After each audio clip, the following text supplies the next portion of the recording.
Hey everyone, welcome to the session today. Today we are going to do the Kioptrix Level 1 machine. We'll be working on the machine together. Yeah, this is the website which you see on the screen right now, the WorldHub uh, website, which allows you to download vulnerable machines like this. So this is our first machine tonight, Kioptrix Level 1, which we'll be working on as we proceed. Yes. And the aim is to learn hacking the boxes one by one. This box was selected from TJNull's OSCP-like boxes version 1. So you'll be starting with each box from the TJNull's list. So if you just do a Google OSCP-like boxes, let's see if I can just open it.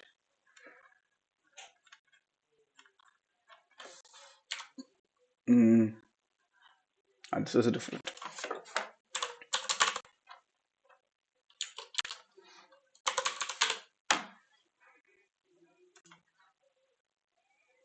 Yeah, this is the one.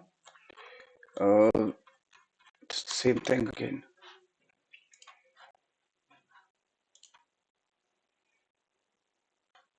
Yeah, got it. See, the version 1 will be using these machines for understanding and learning various hacking methodologies. This is the level 1 which we'll be doing today, Kioptrix level 1. Tomorrow we do 1.1, next 1.2, 1.3, and so on and so forth. Aim is to do one box each day from the WorldHub.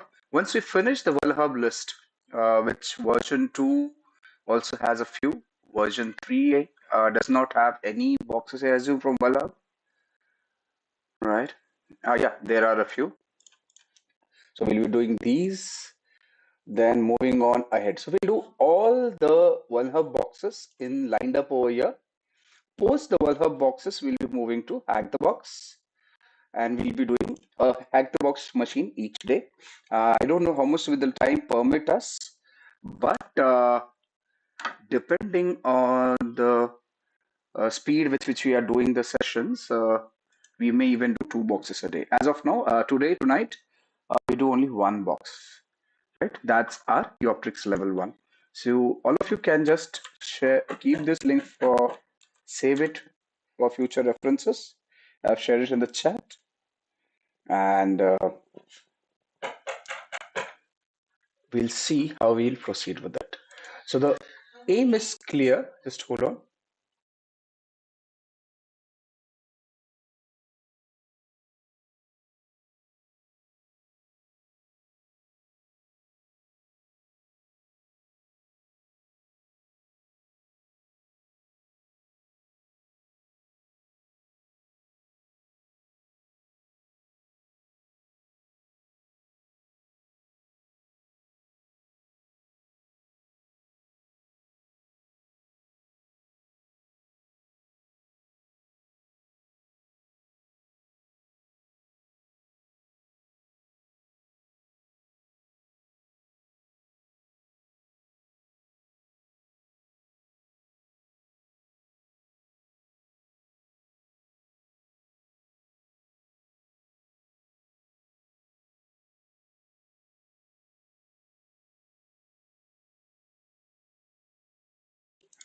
My apologies for the interruption. Okay, so let's continue with the discussion. All right. So yeah, so what we'll be doing is that we'll be utilizing VMware. In my case, I have this VMware Workstation Pro installed. This is a paid version, people. You can also use VirtualBox for your uh, practice per se. There is no difference as such. You can work on it. It's a personal choice which uh, hypervisor you would like to use. Can be Windows hypervisor, can be VirtualBox, can be VMware. So we'll be covering this. This particular box will be covering using Workstation Pro 17. For that, I already have the Kali machine installed over here, which will be our attacker machine. See, this is the Kali machine. So where do I get the Kali machine downloaded? As you are all aware, you can go to kali.org, get Kali, yeah, this one. Depending on what hypervisor you are using, you can select the virtual machines. I'm using this VMware, so I downloaded this one. You can use VirtualBox, you can use Hyper-V version and download and install it on your VMware. I'll show you how. Let's do I have it in soft? I'll check. Just hold on.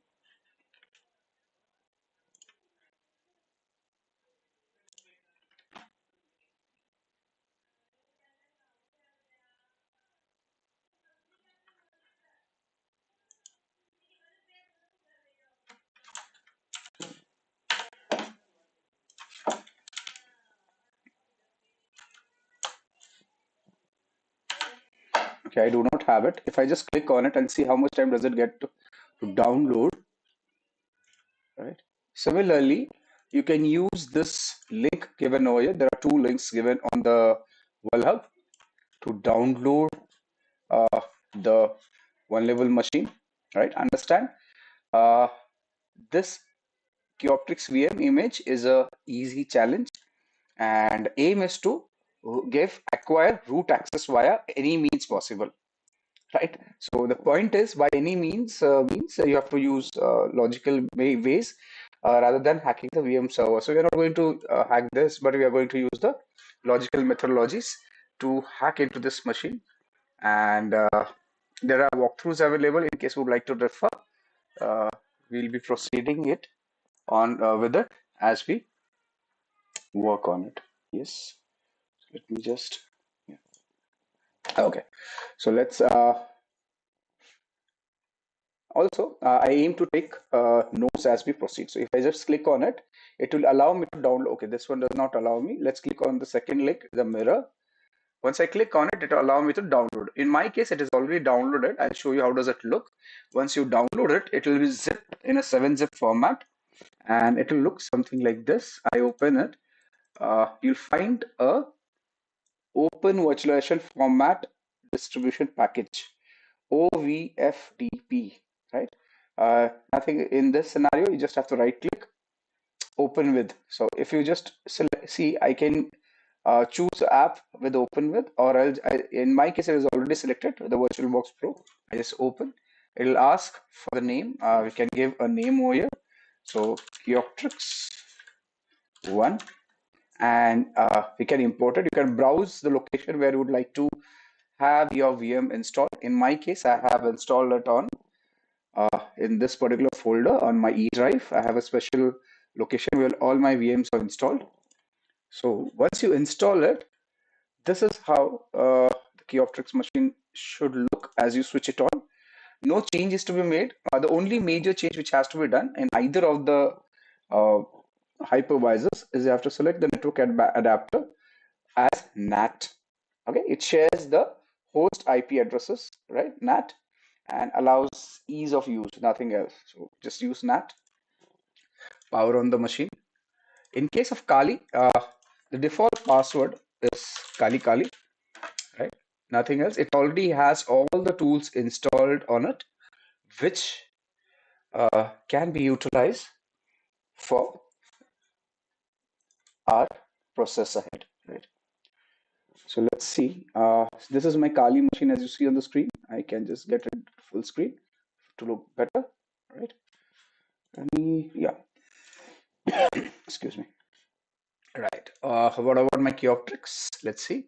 See, the Kioptrix machine is starting. Unfortunately, I cannot uh, zoom this. Just hold on.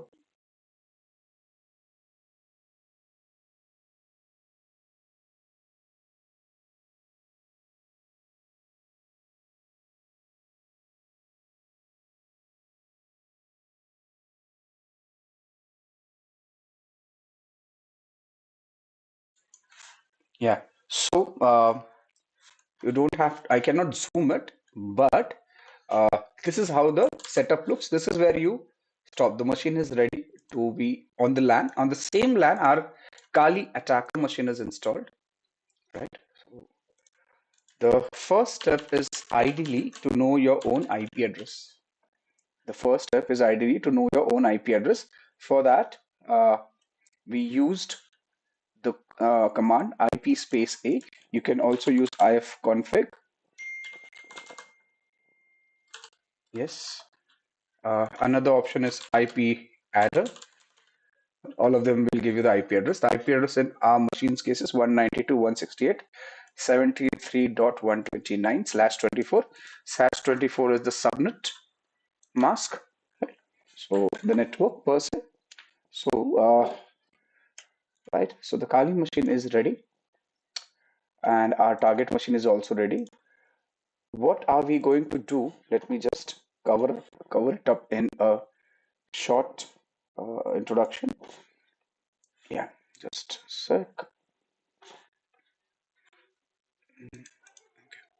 So we'll be using the methodology given in uh, pen test methodology. Let me just open it and show it to you. Let me check my notes. Okay,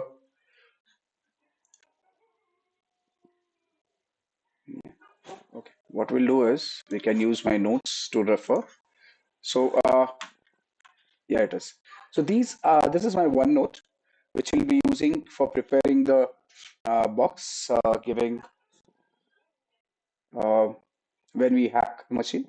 So we'll be using a format over here. So the formats for report writing are given in the links. I will share the links. You can use either of the links. One is for OSCP, the other one is from TCM Security for formats. We have to, okay, for creating the report, we'll be, when the report is created, we'll be doing the executive summary, the introduction, the background. So executive summary will basically have a brief overview of testing objectives, scope, key findings, high-level recommendations for addressing critical vulnerabilities. Uh, then the introduction will have a background or information on the organization and the purpose of the pen test. Remember, there's always a purpose, a certain scope and limitation of the test, which has to be given in return from the organization to allow you to proceed with the test. Remember, you should never ever proceed with such an exercise without a written consent from the target organization. Again, the methodology will be included in this particular report, wherein you will be explaining the testing methods, the tools used, the technique which will be used, details on the scope of testing, including the systems and the applications which will be tested. Then you'll be giving the findings as in what vulnerabilities were discovered during the test, and each finding should include a description wherein you have to explain the vulnerabilities, the risk level, is it high, is it medium, is it low, recommendation. So these recommendations are the actionable steps to remediate the issue, the problem which was detected, and the evidence, the proof of concept of supporting the evidence. So evidence would be screenshots and the command lineup. We'll be also including a risk assessment, which will consider the impact and the likelihood of the identified vulnerabilities. May also include a risk matrix to categorize and prioritize the vulnerability. So that's a report which will be utilized. Yeah. Mm,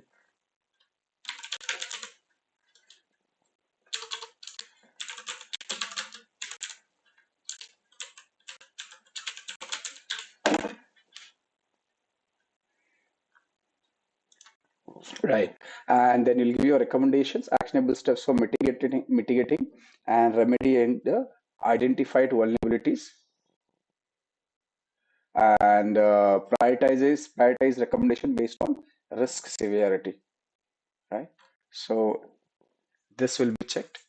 There'll be appendices attached supporting the documentation, such as scan reports, detail logs, additional evidences, if any.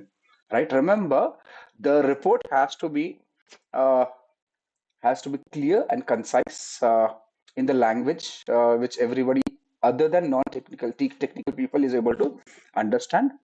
We'll be mostly using, it is preferred to use visuals such as charts, graphs, tables, and right? Screenshots are valuable to illustrate specific findings. Yeah. Then actionable recommendations, timelines. Right? It has to have a professional tone. Avoid making assumptions, assigning blame. And once you're done with this particular test, there should always be a follow-up, providing ongoing support and clarification whenever the organization needs you. Right? Follow-up is important to ensure that the recommended actions are implemented. Also, once a pen test is over, there's also a remediation test which happens after the pen test is complete. So we, as testers, there's a possibility the contract may or the agreement may have an option of testing again once the remediation process has been placed. So this is about the report which is to be submitted, right? And we'll be using the framework given over here. So this particular framework, there are various frameworks for pen testing, the methodologies per se. So one is OAPS testing guides, which has web security testing guide. Let's zoom it a bit more. Mobile security testing guide, the firmware security testing guide. These are OAPS. Penetration testing execution standard is another framework or methodology. You can open it and have a look. So they'll give you details of how it is to be done and all, right? So there's a technical guide. There's the various steps involved will be checked over here, right? These are the methodologies. We'll be checking out the various frameworks, working on it. Uh, let's say, yeah,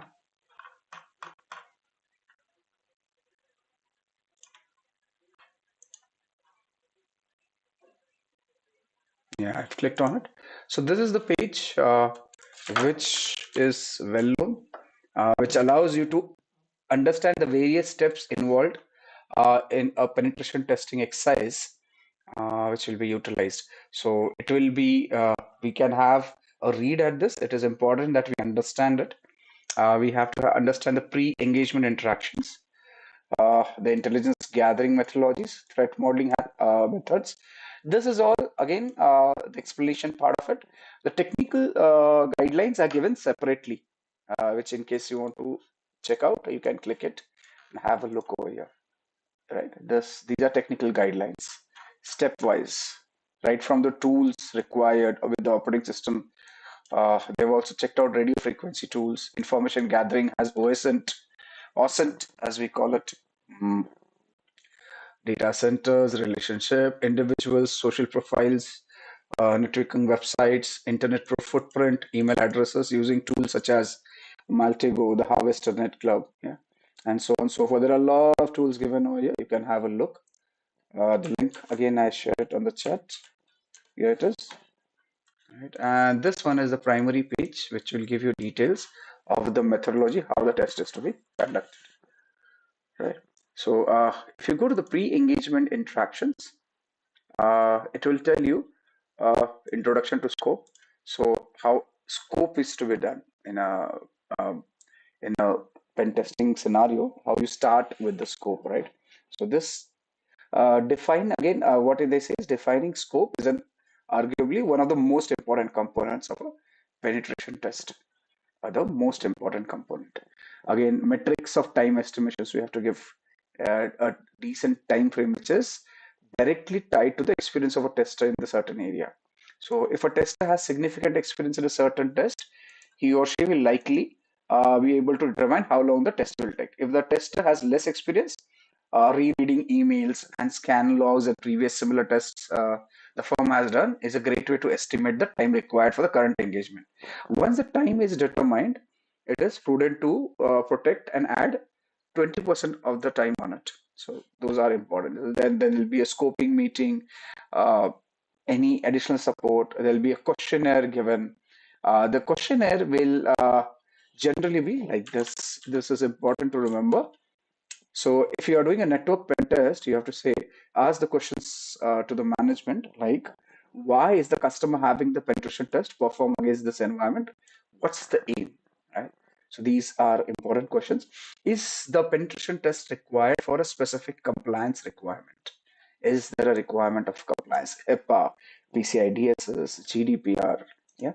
So when does the customer want the active portions as an active scanning, enumeration, exploitation to be done? Yeah, when it's to be conducted. Is do we want it during the business hours, after business hours, on the weekends, right? So now this is done in order to ensure the organization's productivity is not hampered, the operations are not hampered, right? Otherwise, you're conducting tests, it may happen, the organization uh, may face some outage and a loss of business. So it's not advisable. Also, the questionnaire should ask as how many total IP addresses are being tested. How many be internal, how many would be external, and are they applicable or not? Are there any devices in the place that will impact the results of the test firewall, such as firewall, IDSS, IPSS, web application firewalls, the load balancers? Uh, in the case that a system is penetrated, how would the testing team proceed? What do we do? You perform a local vulnerability assessment on the comprised machine, attempt to gain the higher privileges, such as root in the Unix machines or admin or administrators on Windows machine. Do we do that? Perform no minimal or dictionary or exhaustive password attacks on local password hashes. These are all questions to be asked to the management. If they permit so, only then we proceed with the uh, task given. Normally, most organization would tell you, if you find a vulnerability, kindly inform us. Do not exploit it. And even if you're planning to exploit it after the permission is granted, you should explain to them what would be the implication. What is there a possibility outage? Is there a possibility of some accounts being compromised and not able to work properly? So you have to tell the organization that there should be some dummy accounts which allow you to work further, and the production environment is kept secure. There are a lot of machines, basically servers, which most organizations will not allow to be tested due to they being of primary importance in the environment, the production environment per se. So there are similarly questionnaires for wireless pen testing would be there, web application pen test would be there. So this particular framework of methodology allows us to check out all the details, right? So there will be questions for business unit managers, there will be questions for system administrators.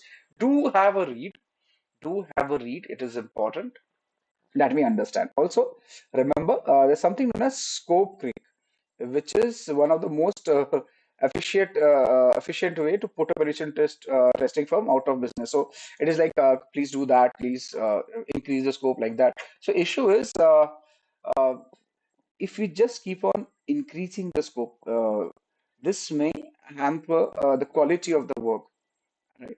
So it is important that we do not allow scope creep in either case in any of the tests we conduct. So also, you should always specify the start and end dates of the tests which will be done. Obviously, unlike a black hat hacker who has unlimited amount of time to attack a system, to attack a network or an infrastructure, a white hat hacker or a pen tester does not have unlimited time. There would be anywhere between a week to 15 days given to complete a particular pen test. Um, you have to specify the IP ranges, how to deal with third parties such as cloud services, the ISPs, the MSSPs, countries where the servers are hosted. Remember, in either case, if there is a third party involved, you should always get a return permission from a consent from them to allow for the test to be conducted on their infra, right? Do not proceed without a return permission, right? So there's a lot of data over here. Please go through with it. Yeah. So this is pre-engagement. Then there's intelligence gathering. Yeah. So the intelligence gathering would involve uh, background level one information gathering. mostly compliance driven. Level 2 information gathering will be based on the best practices conducted. Level 3 would we think like advanced pen test, red teaming on full scope per se. Understand what is at least gathering as in what it is, why do we need it, what is it not exactly. Then select the target. So you have to identify and name the target. Consider any rules of engagement and limitations. Right? Consider time length for the test. Consider end goal. What do we want to do? So OSIT will be passive, semi-passive information gathering, active information gathering, right? So those are the things which will come up. So do read this. It is important that we understand it. Similarly, there'll be threat modeling, there'll be vulnerability analysis. You'll exploit the vulnerabilities. There'll be a post-exploit, there'll be a report which will be generated. So we'll discuss about the report at the start of the session. So similarly, it is given over here. We'll have an overview. We'll have an executive summary. We'll have risk ranking profile, uh, findings. See, it is more of audio-visual or rather visual representation of the data, technical report, information gathering, all of it. So yeah, that's what we'll be following over here also for our test today.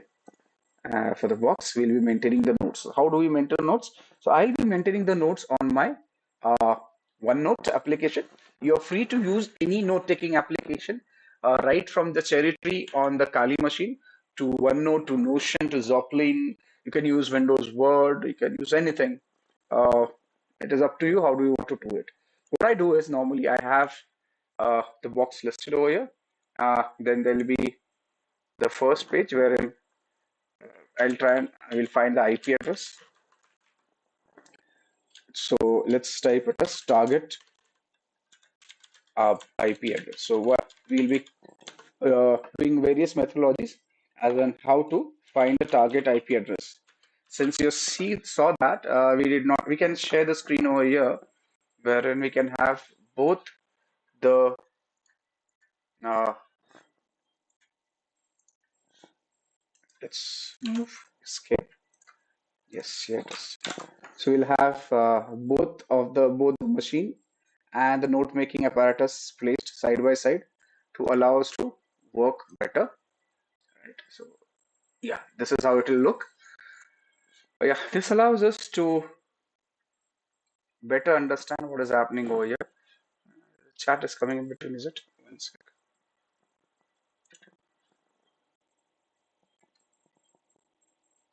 How do I switch off the chat? Okay, I can move it. I can move it here. Let's move the chat below. So the visibility should not be an issue.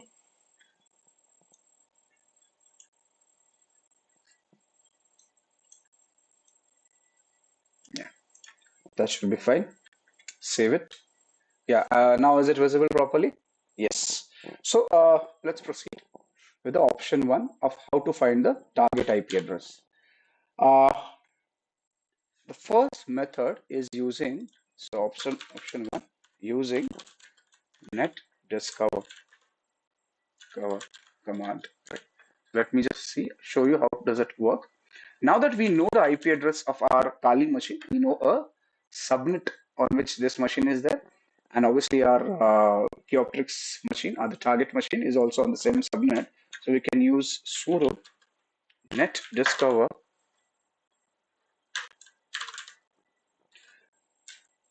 dash R for the range. We'll give the complete subnet as 192.168.73.0/24 and scan. Let's give our password. Yeah. So as you see, multiple IP addresses are visible over here, which can be utilized to understand the target machines. So yeah, so let's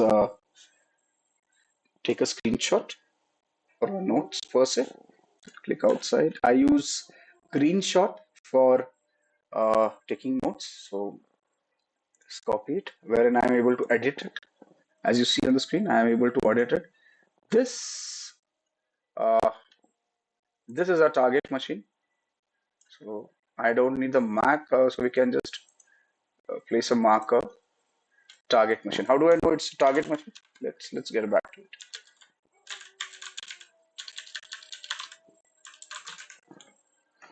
The 73.1 looks like a gateway. .2, I'm not sure what is it's possibly a gateway. 254 is also a machine, but we'll come back to why I think this is the machine. Let's see. This is the target machine because let me just make it proper. Yeah. Wait. Here it is. Option 2.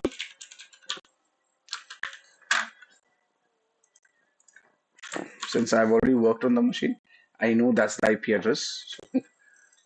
Sort of cheating, but yeah. So another option is using, you can log in into the Kioptrix machine. Wait. So for the, if you want to log in into the Kioptrix machine, you can use the username as John. Password would be 2cows 2. So let me just tell you the password. Write the password so that you can see it. John is the user ID and password is T capital WO2 C capital OWS and numeric 2. That's the username password. Now that we've logged in, there's one issue you should understand. So this machine is quite old. Uh, when was it? One sec. So let's see. Let's stop the download. Still downloading the Kali machine here. Yeah, this machine was uploaded. Do we have a date? In 2010. So it's about 13 years old. We don't want it. So there are a lot of commands which will not work. So if I try ifconfig, it won't work. If I try IP space A, it won't work. If I try IP adder, it won't work. What is the easy option to do? Since we are natting, we are the network connection is natted. We can ping the Google server, Google DNS, ping 8.8. Excuse me, ping 8.8.8, and you see the ping is starting from 192.168.73.138. That's our machine. So that's our option. So the option 2 says using the credentials. I should have taken a screenshot for the credentials, but I can do it right now. John 2cows 2. So let's take a screenshot and place it here for target machine. Screenshot. So excuse me. Copy image editor, make it full screen. So let's mark it. This is the username password.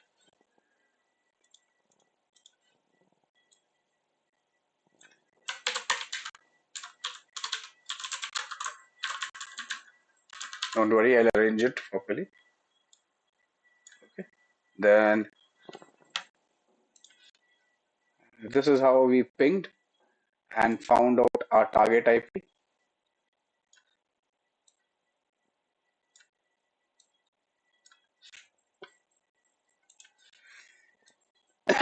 Excuse me. IP using the pinging methodology. Let's close this, paste it. So you can have your details here. Reduce the size, we don't want it that big. Another option. Option 3. Excuse me. So what else can we do? We can use the Nmap on the Kali machine, the network mapper command to find the IP address. What do you do in this case? You can use Nmap. Just put the network 192.168.73.0/24. As you are aware that our machines are in this particular subnet, and just say enter. Once you do that, it will list out all IP addresses which are alive on this network, one of them being our target machine. Right? So as you see over here, it has given you 192.168.73.1, all thousand. So it is scanning for first 1,000 ports over here. So it's all 1,000 ports on this particular uh, terminal, or the machine is in ignored state, not important. The second one is 192.168.73.2. There's okay. This is a DNS server, port number 53, running a domain service DNS. So it tells us that. The third machine is that target machine. It has given the number of ports which are open over here, right? And there's a fourth one, which is this one, which again has all machines in the ignored states. This one is our host machine, Kali machine, the attacker machine. So we can use this. We can take a screenshot and save it in the option one. So option one, use Nmap, and we will just copy the screenshot, annotate it, and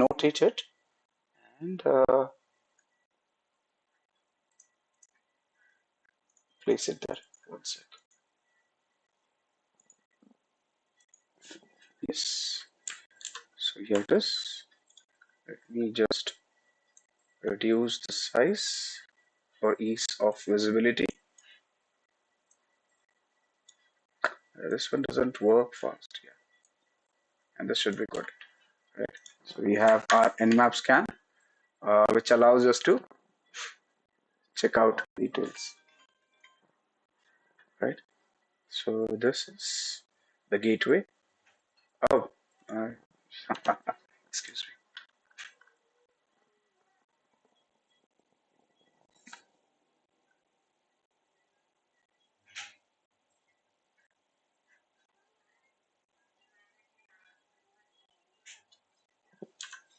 Excuse me. I took a wrong screenshot.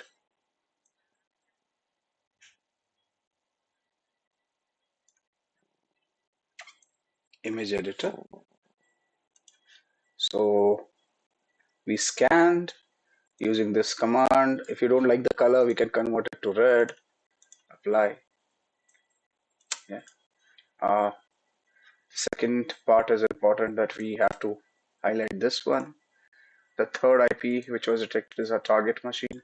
So see, so you can use this. This is your, oh, there's one more I forgot, DNS. This is your gateway. Excuse me. And that's your target machine. We save this, paste it in the option 3. So this is another way of finding the target IP address using Nmap.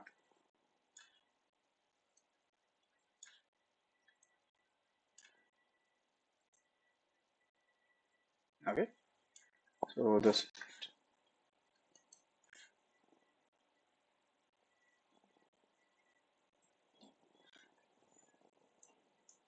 right, option 3 is done. Yeah, excuse me, option 4. So option 4, we can use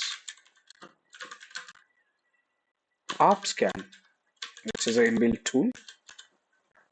Right?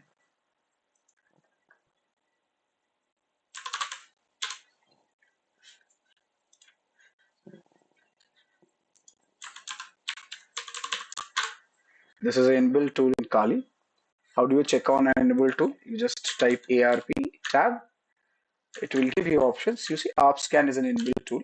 It automatically types. So ARP scan is basically a command line tool used to discover hosts on the network.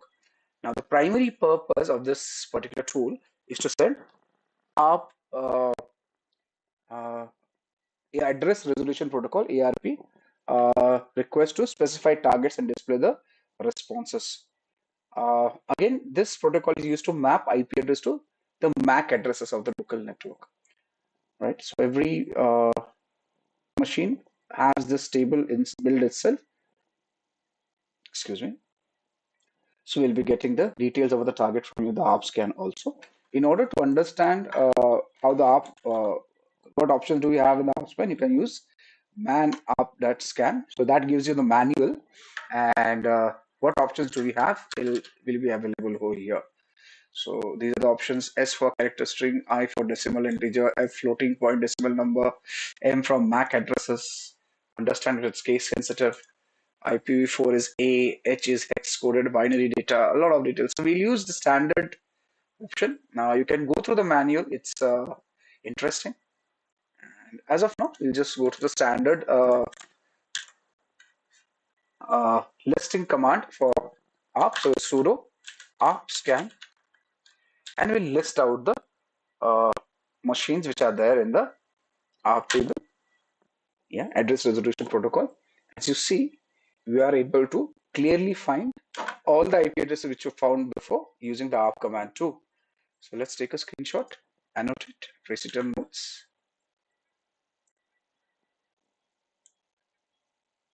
copy it, edit.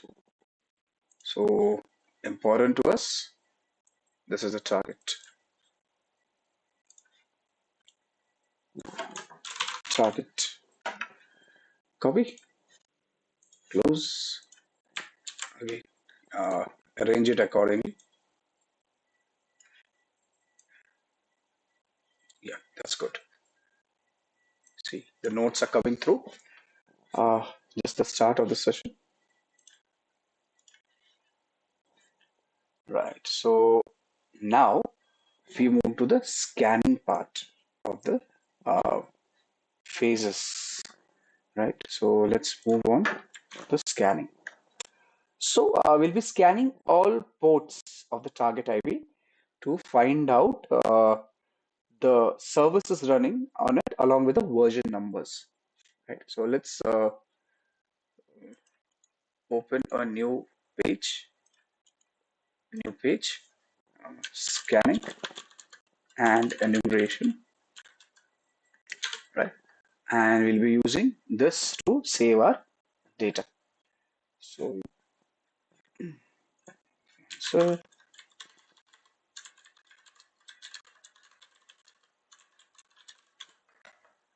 excuse me. So we discussed about the planning phase, wherein we have had scope definitions. We discussed about the we've done about we will talk about recce phase subsequently, but yeah, it is in recce phase you collect information about the target system, such as IP addresses, domain names, the network infra, and publicly available information also collected over here. So assuming we've done our scoping, planning and scoping. We've done our recce. We found the IP address of the target machine.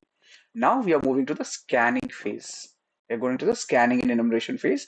In the scanning phase, the first thing we do is port scanning. So this is exactly what we are going to do. We are going to do port scanning. Excuse me, during using the Nmap tool. So what command would you use in this case? You'll use sudo nmap -sc for running default scripts, -sv for running finding out version numbers of all services which are running. We want all ports. So when I say p-p, it will scan for all 65,535 ports. For this open, if they are open, are they what services are running on them, and so on and so forth, right? And then the target IP address 73.138. That's a target IP address. Alternatively, you can also do this, right? You can use -scv directly, it will do the same thing. Or else you can do -a for aggressive scan. It does everything what we've talked about before. And give it a speed of say T4. So T1, T2, T3, T4, right? T5. These will the speeds. These will be the speeds which will T5 being the most aggressive, T0 would be the slowest, something like that, right? And we do start the scan. In order before we start the scan, we also need to save the output to a folder which we need to create. So just to stay organized, we just have to create a document directory. Let me see, do I already have a directory? I'll delete it. Documents, else. So we have a hacking live directory, a hacking directory, cd hacking, what is it about? Else, nothing there. So we can remove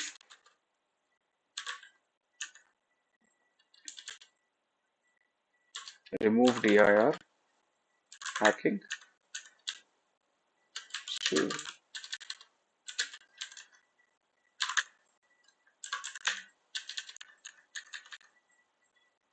So we're already in the directory. Let's move out of the directory and remove dir hacking. We don't want it. What else do we have over here? Hacking live. We'll just create it again. Right? Let's create it again. Remove. So remove dir hacking live. Removed. Directory not empty. That's fine. Directory recursively deleted. What was it? In order to delete a directory, remove. Yes, please. Yes. Yes.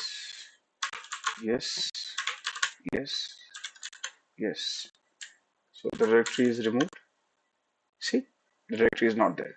Let's create a directory. So we create a directory, hacking or live hacking.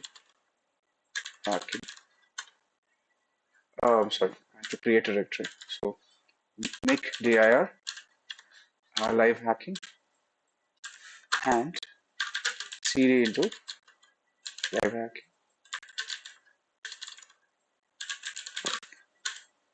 Yeah, see, we've created a directory, moved it to the directory.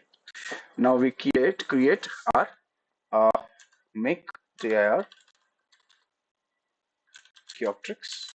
So we will name the box Kioptrix 1, or let's say Kioptrix 1.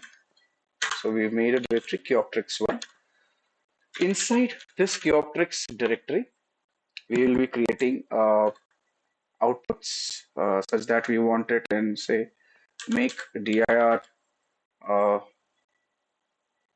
say scanning scan, then enum. We may want to save the looted data. If any files were found, any exploits which we need to save for this particular machine. What else do we need? What else do we need? Screenshots may not be needed. I think that's it. So ls, and you see multiple directories have been created: enumeration, exploits, files, loot, and scan. I think scan may not be needed. We'll do everything into enum, but let's start with our scanning now. So now that we are in the Kioptrix, we'll use Nmap, sudo Nmap dash a dash t4. We'll be doing, okay, dash OA stands for saving the output in all formats. The name would be Nmap full scan, and the IP address, target IP address is given over here. We would want this to be saved into the scan directory for ease of usage. What was the, or was it here?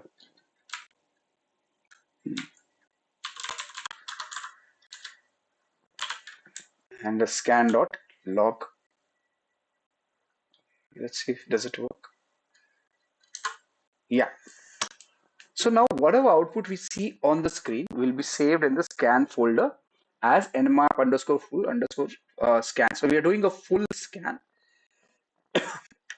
of our target machine, awaiting.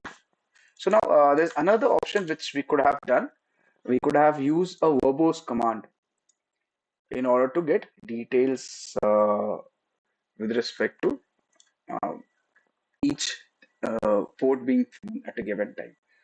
So since we have our output, before we go through the output, let's check out if the scan has been saved in the scan folder.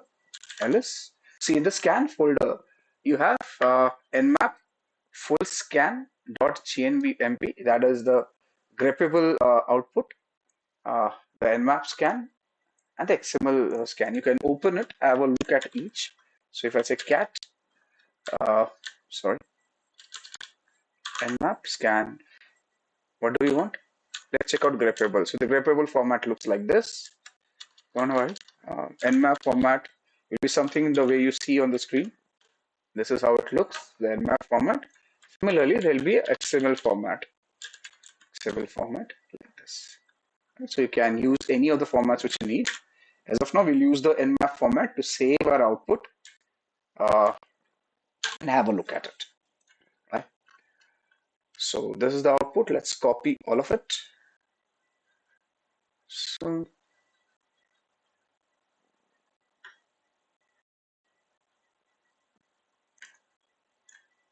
come on.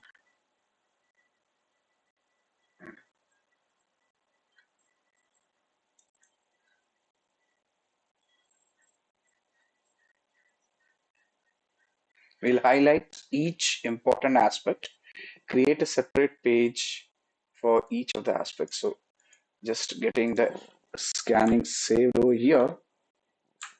Yeah, this is the output which you saw, right? Now, ideally,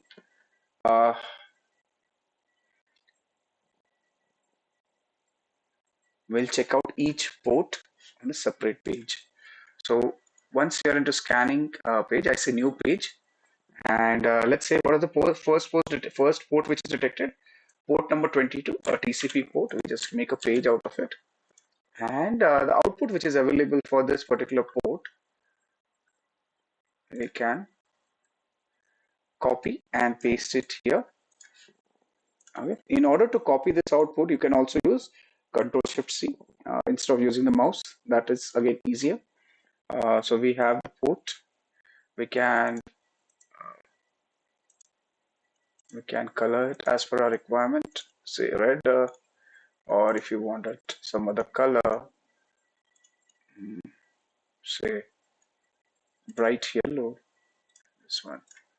That helps us to understand. We have SSH key. It's SSH version 1. Another thing, version Open SSH 2.9 P2 protocol 19, and we can mark it as per our requirement. So yeah, that's one. Normally, we do not immediately start working on SSH. Slightly more cumbersome. So let's move to the next port. You can use it, make it a subpage of scanning and enumeration. Add a page. Next port, port number 80. So it's a TCP port. So there's a website in place using port number 80.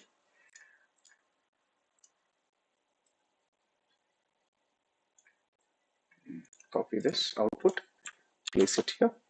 So we have our outputs ready. So I don't understand why I have to select the color every time. Fine. So we have 80. We have the Apache HTTPD 1.30. So we have the version number of the service running.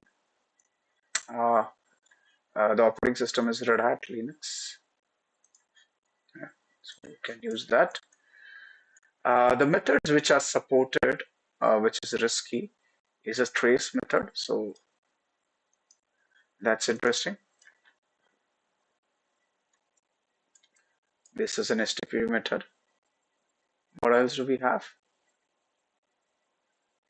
Yeah, so that's it. Let's move to the next port. We'll note down all ports and then come back.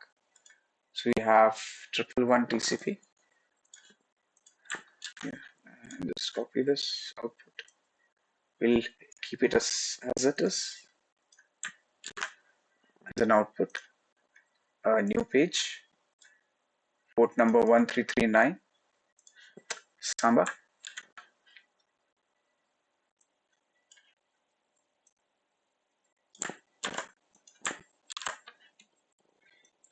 market.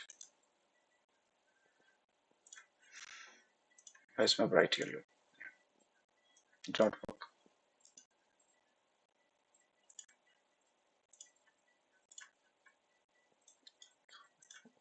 Okay. We have a Samba work group working. A work group is my group, Samba SMDB. So that's interesting. Yes. Next port number 443. So we have a SSL secure website also in place. What else do we have till here? Yeah. So let's open a new page, save it. Port number 443. This way, we are able to go through the output when we are report writing one by one, allows us to be organized and find the data where we need it. So we'll not go for yellow anymore since I'm not able to find it. Just use red. Again, same version of Apache, so no issues there. SSL version 2 supported, right? So 80 had version 1. These are the cipher suites available. Right. What else do we have?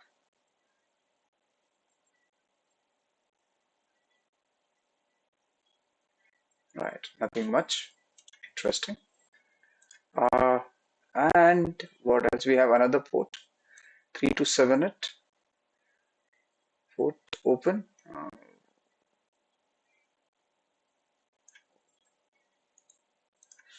Right, so we are not sure what is the use, but we'll just save it.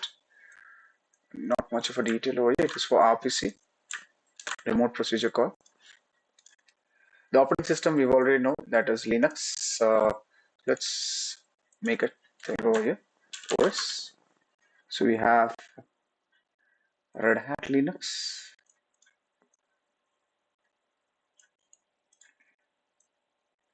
Control Shift C.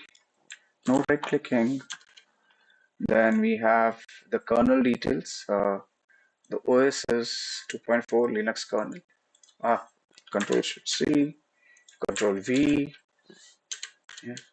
And most likely, okay, so it is given an option, although we have clearly 2.8.4 given up over there, but oh no, sorry, we did not have OS Linux number, we have 2.4.9. What else do we have? The script ran to find out the host details and gave us that the netbuy's name is Kioptrix, which we already know. Had we not known about the target, this is an information which is important. We can actually name the, we can have the netbuy's name noted for future use. So make it red. Yeah, red here. So we know Kioptrix. Okay. Right. So what is the next step which we do? The first thing which we do in this scenario, okay, well, we forgot one more thing. This was your TCP scan. We also have to do the Nmap scan. Before we do the Nmap scan, and since I forgot to mention, come on, phone, yeah, moving out, yeah. We also know to Nmap command, but what else we can do is we can use the hosts file to, what was it? Yeah, there it is. Oh, come on. Source sudo cat. I have to sudo nano open the host file. We will put the IP address, assign the IP address to the target machine to the name person. So if I just say, I can type Kioptrix, I can say KP, KP1, or let's say KP. This way I don't have to remember the IP address, easy to remember. I don't have to worry about anything. Just you'll be able to resolve the IP address and the name, saved. So if I just say ping KP, it will start pinging. Ease of management basically. So yeah, so now what is left is an Nmap scan, right? UDP scan, stand corrected, Nmap UDP scan. So we'll be doing a UDP scan, finding out the services which are running, the version numbers of the services. We want the UDP scan, so dash SU, U capital. Since UDP scan is slow, we'll be doing the first 1000 ports of our target IP address, which is KP. Oh, I forgot. We need to save it in the scan folder. Just name it dash OA scan slash Nmap underscore UDP scan. Right. So we have named it. Let's start it. So the output will be saved in all three formats in the target folder, and yeah, and the output also will be visible on the screen. This will take some amount of time since it's a slow process, right? So you can let it run, and we can move on with further uh, work, right? And what is the work? We will now be enumerating the HTTP and HTTPS uh, services. So let's move on to enumeration. Make it a subpage. So we move to scanning. We'll just change the name. Enumeration will make a different page. So we've done the scanning. Additionally, now that we're talking about scanning, we can also use Nessus to scan the target machine. So Nessus is another vulnerability scanner. I have a OAuth as an operating system for Nessus, which can be utilized in this respect. How do I use it? I'll show it to you. This is a trial version I have downloaded. So we'll run it and leave it aside. I hope I remember the credentials. I normally forget them. Let's wait.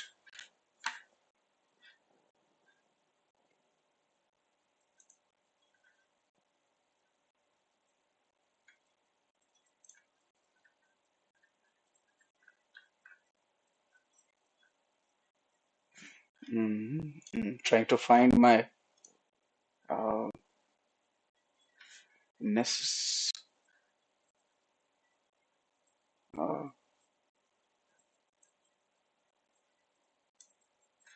Yeah, so I found it.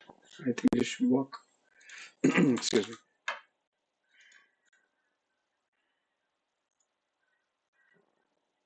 Where did my operating system go? There it is. Yeah, as you open the machine, obviously I cannot open the font properly, but increase the font. But you can see there's an IP address mentioned 192.168.73.137 on port number 8000. So we can use our Kali machine Firefox to open this. This is 192.168. What was it? I forgot. 73.137 on port number 8000. And fine, it's our own machine. We don't mind accepting the risk. The password, what was it? I assume this is the one. Let's wait. Normally I forget. Thank God. So that's how the Nessus looks.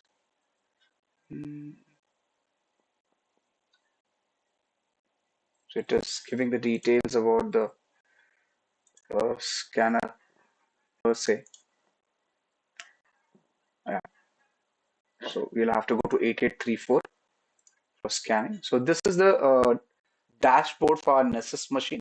It'll give you the details of what exactly it is working on. So it is working on VMware hardware. There's a machine ID. The operating system is CentOS. Yeah, I just think the system is updated the time given. How much is the memory it is using? How much is the disk it is using? CPUs, network traffic. This is the dashboard, and this is the one, the 8834 which will be utilized for our scanning purposes. I assume the username password space. One more problem of mine, I keep on forgetting it. Although, don't save. Ah, right. So plugins are compiling in the background. I don't want the release notes. If can, you can create a new scan, right? We can do a basic network scan. We can do host discovery, right? We can do a lot of scans are available, or you can select a scan which you want. Let's do full system scan for our target machine. So I clicked on it. This will run in the background until we see our outputs when we are enumerating our HTTPS service. So we'll start it and leave. It's taking some time. So until it takes time, we can, oh yeah, it has come back. So see, you can use the settings. You can name Kioptrix, the machine scan. You can describe whatever description you have to give. Folder, the IP address, the target you can give. It seems, I think, okay, we'll give the IP address 192.168.73.138. Right, what else? Save. So you can use schedule it. The options given, you can schedule it. You can have a credential scanning. Select plugins from here. Discovery. It is going to do port scan, common ports. We want all ports to be scanned. So you can select all ports. So what it does, always test the localness exposed, use fast network discovery, scan all ports, use netstat if the credentials are provided. We have not given any credentials. Use syn scanner if necessary. TCP, ARP, and ICMP2 will be used for pinging the hosts. So this is your discovery assessment. We'll have scan for all known vulnerabilities, all web vulnerabilities, quick, complex, customs will do default as of now. Wherein report, it will give us a report proper. That's a good thing. Can use it in our report writing. So go back to the scan template. Oops. Why did I do that? Oh, Kioptrix. The target 3.138. Save it. Once saved, you see the play button over here. We can start the play button, and the on-demand scanning has started. So let's go back to our, it'll take some time to our terminal. Yeah, even the UDP scanning is only 42% done now. So we'll start with our open tab. We'll start with our enumeration for HTTP and HTTPS. We have to open a new page. One was vulnerability scan with Nessus. That will do once we have the scan completed. We're still waiting for UDP scan to complete. The next thing which we are doing is enumeration of HTTP oblique HTTPS of our target machine. For that, the first thing is, since we know there are ports running, we'll use Firefox to open the target machine. So /kp should allow you to open the target machine. As you see, did I close my Nessus? My apologies, I should not have closed it. I don't think so. The target, the scanning will stop, but it's better to keep it open. It's complete. Interesting. See, the scanning is complete. Let's click on it. Right, let's make it full screen so that all of us can see it properly. This is the vulnerability scan. Oh, we can make it full screen. Yeah. Right. So what do we have? We scanned one host. Scan took 40 seconds. What else do we have? Failed. The scan failed, is it? Now, There are two. The host was 192. Let's increase the font for you to see. The host is this one.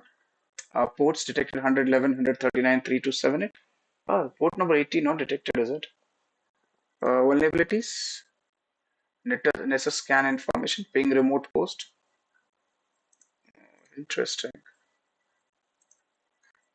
That's the scan report. If you click on it, we'll have to run the scan again, I assume. Does not look very interesting. It should have given us more detail. So let's do it again. Select the scan.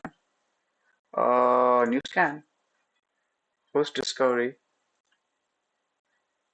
I will do everything default now. Kioptrix. Updated. Updated. Put an IP address. Wait. And we'll just save it. Don't worry about anything.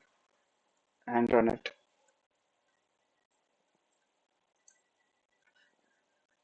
Once the scan has started. Wasn't it allowing ping? It was, right? So if I just ping KP, yeah, we did ping it. Yeah, it should not be a problem. It happens sometimes, we miss out on some details and then it causes issues. Should have shown a lot of details.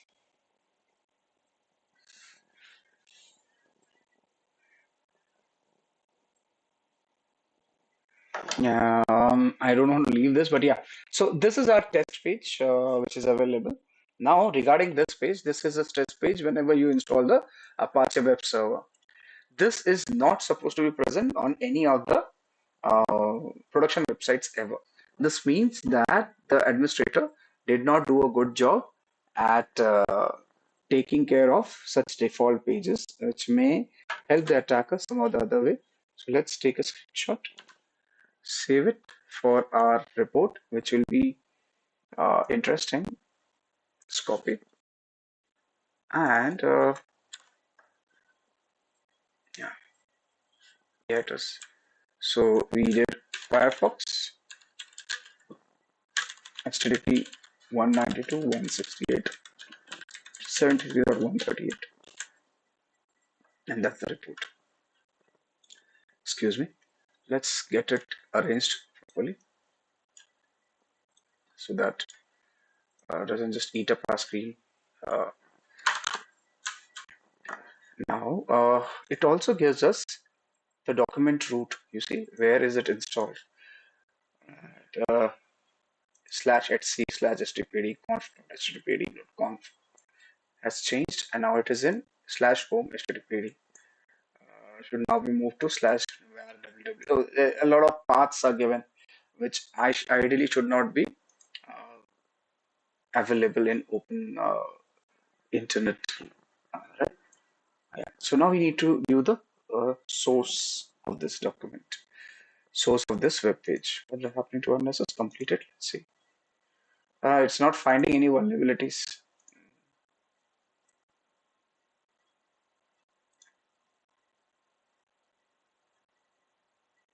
No port scanner was enabled. Oh, come on. I'm missing out something, right? Let's make it full screen. Take a few minutes. Understand what am I missing over here.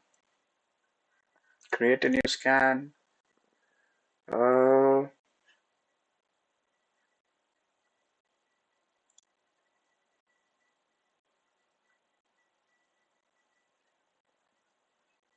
Kioptrix. Scans folder. Target.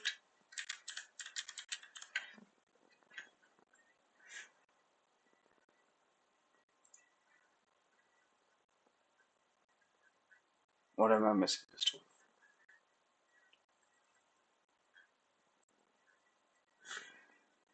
Schedule discovery. Come to discovery. Oh yeah, we want all ports to be scanned. Save. Come back. Can we reconfigure it? I just moved out of it. scan,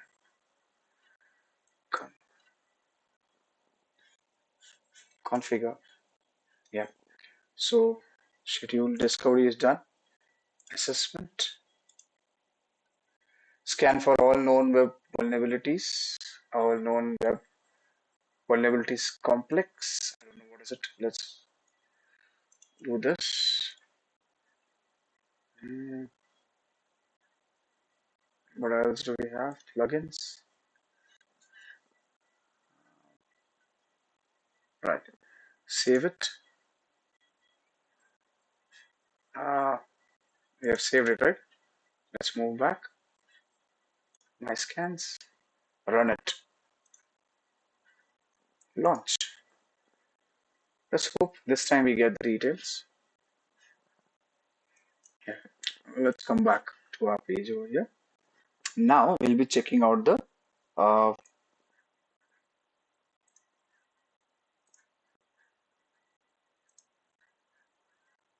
wait a second. We'll be checking out the source code, view source of this particular page. So right click, view page source. You can use view page source from the URL itself. Let's just reduce. We'll get our notes ready also at the same time. So we have Firefox. Now we are checking the page force for our target machine. What else do we have over here? Let's increase the font size.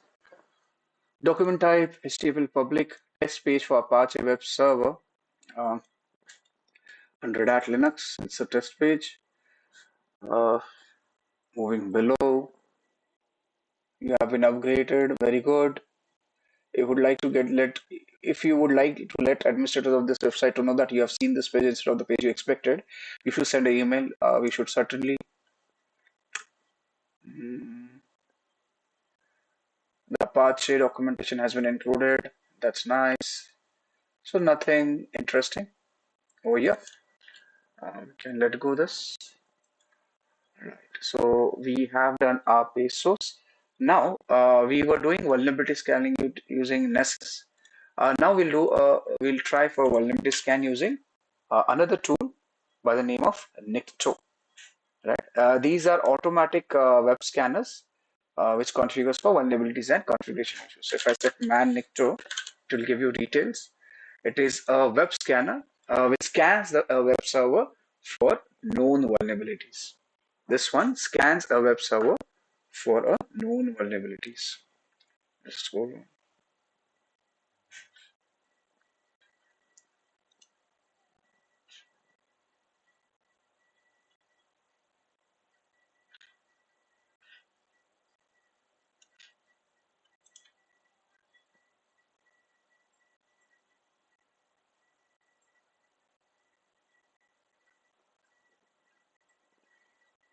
Right. So let's use Necto. It is a simple tool, but highly effective. Gives us a lot of details of whatever is visible in the web server and allows us to understand misconfiguration.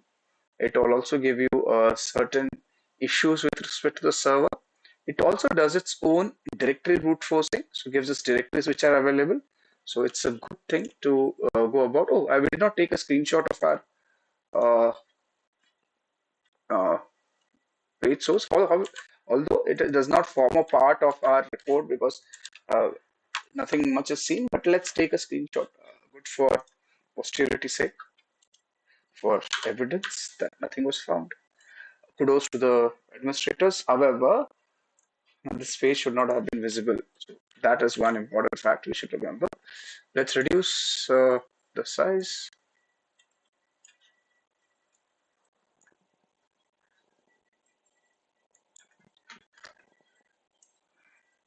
Yeah, the size is reduced. It looks better. Moving to our vulnerability scanning. We can move out of this enumeration of HTTPS and put this particular field into vulnerability scan, but that's fine. Let's come back to the terminal and let's run a scan.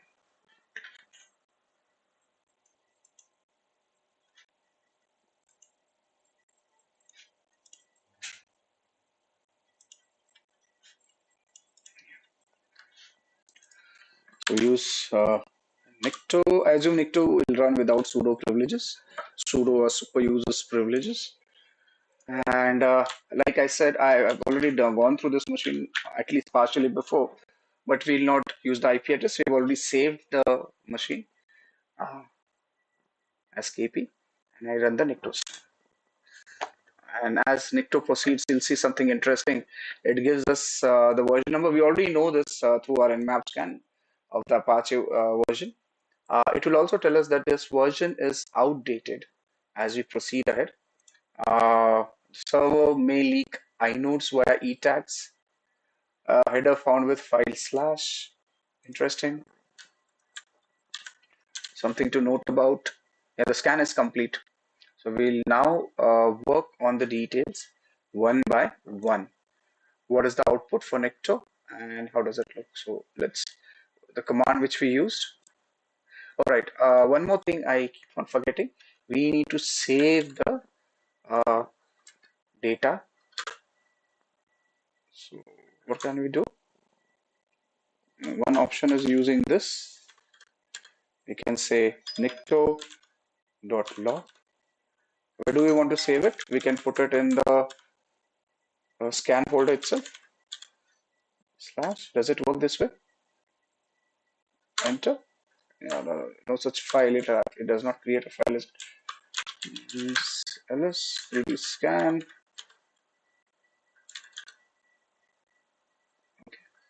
There was one command I remember we can use nicto like this. So we pipe it to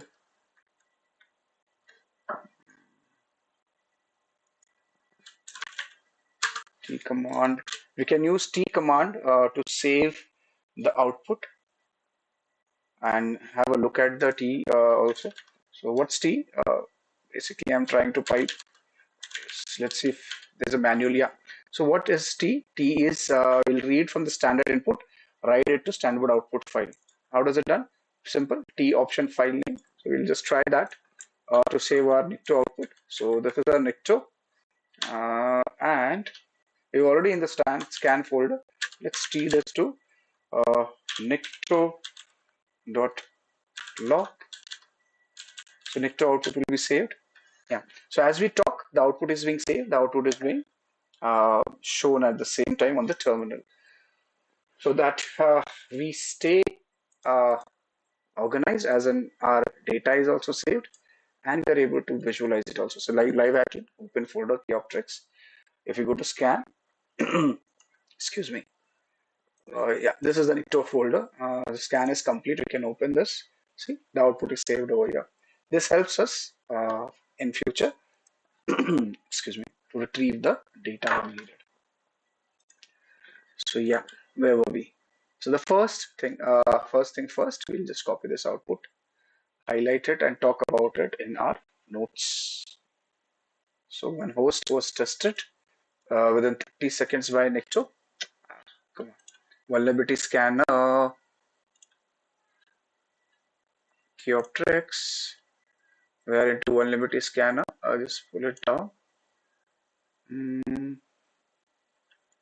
So we had new page. Let's make it sub page. Another new page. Let's make it a sub page. This will be we'll put data somewhere later on over here. This will be a Nessus, which we'll check out in a few minutes. Come on, Nessus. This will be a Nicto. Excuse me, Nicto web scan. Copy paste here.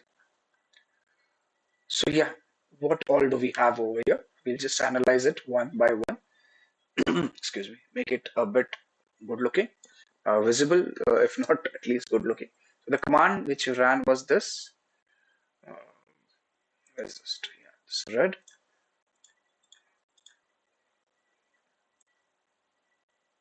So it is.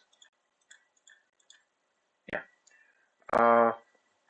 The first thing says server may leak inodes via etags header found at file slash. So what does that mean?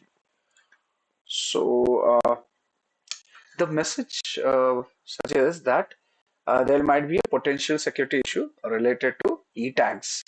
and the disclosure of inode information from the server. Now you'll ask me what is an E tag? So E tags are basically can we add oh right, we have a smart lookup, but fine, we can discuss about it later. Yeah.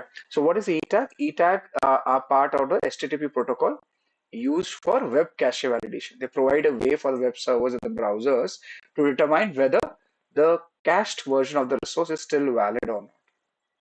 Right. So it will check for that. Uh, then what else do we have? Yeah, this inode, what is it about? It is basically a data structure on a file system uh, or a Unix system that stores information about a file or a directory. It includes the metadata. What does it include? It includes the metadata such as file permissions, owner, size, timestamp. So the warning which has been shown by Necto suggests that the web server may be leaking information about the inodes, the file information per se, through the use of e tags. Right. So that this could potentially be a security concern as it may provide the attackers with additional information of the server's file structure. And how do you address this?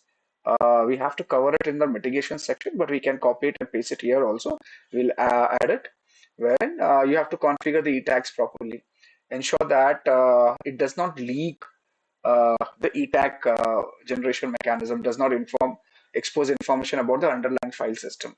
You can also disable ETAGs since they are not essential for your if they are not essential for your application. Consider disabling them altogether. Right?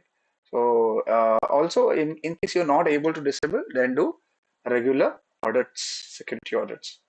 Uh, so let's write it for our future references. ETAGs, what is it about? Where do I place it? So the first uh, title would be this description, description, come on, description and issue or risk and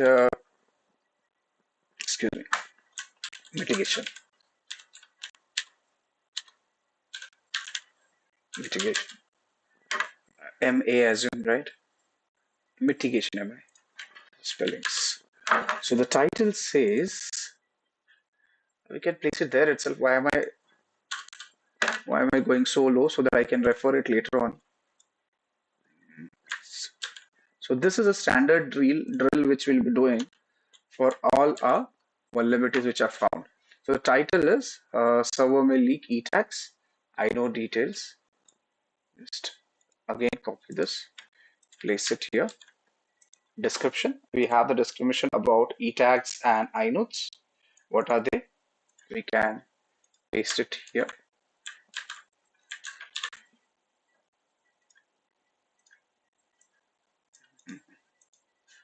Just a sec. The problem is fonts.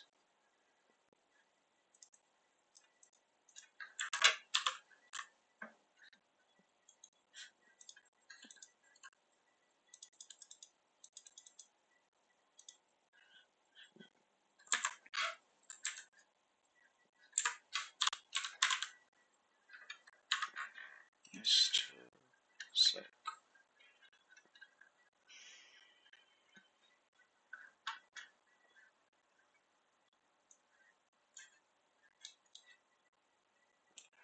Yeah, it will generally take a long time to analyze a machine. Why would it take a long time? Because you will be going in so many details. If you don't go through the details like this, obviously we cannot learn what is happening. I'm not able to copy paste. Yeah, so I am able to copy paste. Uh, Let me change the color so that at least I'm able to see it when I paste, since I'm using black font, black background and black font. This there's an issue. Yeah. So description. Whoa. Let's decrease the font size a bit. Yeah, it is. And the green does not look very good. Convert it to yellow. Something right. I don't know.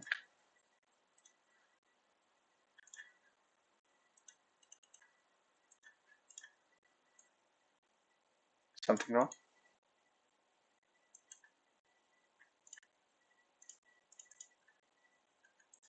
Yeah, I did not select it right. Fine. So this is inode. This is e tag. We can underline the details to ensure that it gives us right understanding of what is happening.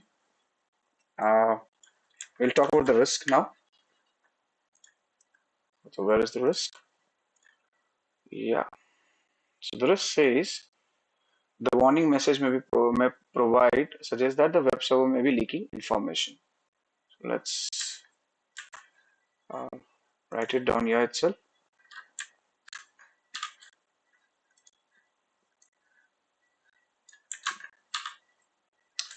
Somehow, yeah, yeah. Now it's working. So once again, let's copy paste. Control C, Control V is our friend. Yeah. So let's reduce font size, get it back to our friend yellow. Looks better. Kindly give me yellow directly. Yeah, here it is. So that's the warning. Uh, yeah. What is the mitigation? Now let's move to mitigation. What can we do? So we can do this, the one which I was referring to. Right. So it is font size 20. I'll reduce it prior. I'm using a Word document to resize the data so that I can just copy paste it here itself. So Control V. No, I did not change the color. That's fine. I'll change it here.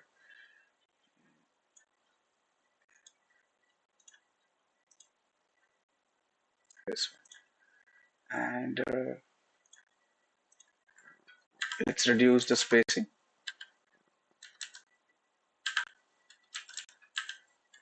Sure, these are the details. I don't think so we should have such a big font. Let's reduce it furthermore to say 12. Yeah, this is good. This also is 12. We can actually have the complete data converted to an Arial 12 size, but we'll do it later. Just that it looks good for eyes, and we are able to have a read at it when we need.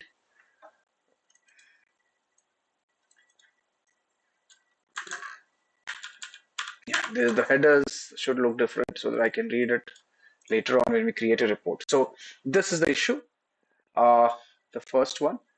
The second issue is listed. The anti-click jacking X-frame options header is not present. And what is it about? So let's ask our friend Google. What is it about? We can use Google, we can use ChatGPT. They've also given a link. If I click on the link, they'll open up the data as what is it about. So it says the X-frame options HTTP response header can be used to indicate whether a browser should be allowed to render a page in frame, iframe, embed, or objects. The sites can use this to avoid click jacking attacks by ensuring that their content is not embedded into other sites. So we do not want our content to be embedded into other sites. However, this is the case over here, as in, what is it saying? Is not set. That means attackers, it's not present. That means attackers can work on it and embed the data of our site on their website or something like that. Yeah. So once again, the description available is the absence of X-frame option header can leave a web application vulnerable to click jacking attacks. The click jacking occurs when an attacker embeds a web page in an iframe of another website, tricking the users into interacting with the content without their knowledge. So we are tricking the user to interact with the content without the knowledge of the user. Uh, so mitigate this risk, web application should include X-frame options header in the HTTP responses. Right? Now there are three possible values. One is deny. This option prevents the page from being displayed in the iframe regardless of the site attempting to do so. Same as origin would be uh, option that allows the page to be displayed in the frame only if the request is coming from the same origin as the page itself. Now this is a good option for maintaining usability in cases where the page may be legitimately be framed by other pages of the same domain, right? And allow from URI, that means uh, this option allows the page to be displayed in the frame if the request is coming from the same URI.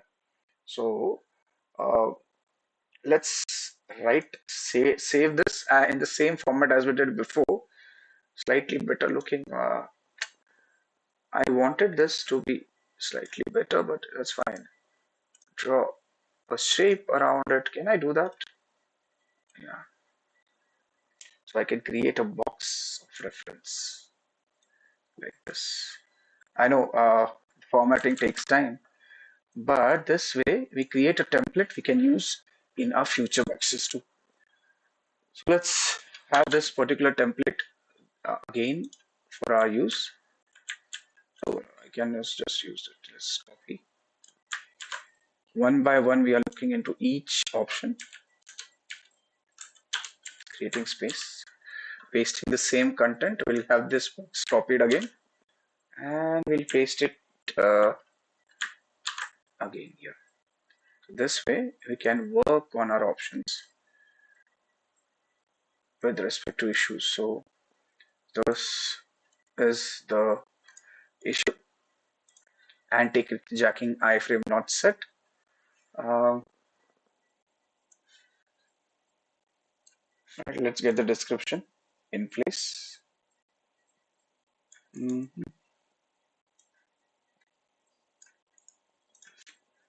Some of you will ask me, how do you set this? So as of now, I'm not aware. I'll look into it. Paste with keep text only. Yeah, that's better.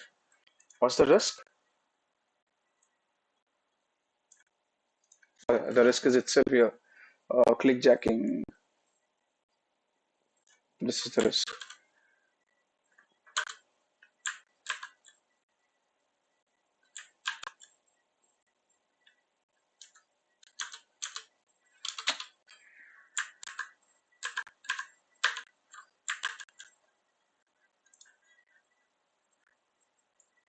So I put it here. The risk.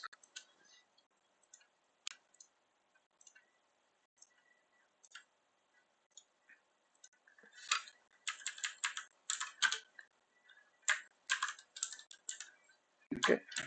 This is not needed. And how do you mitigate it? Okay, we have info.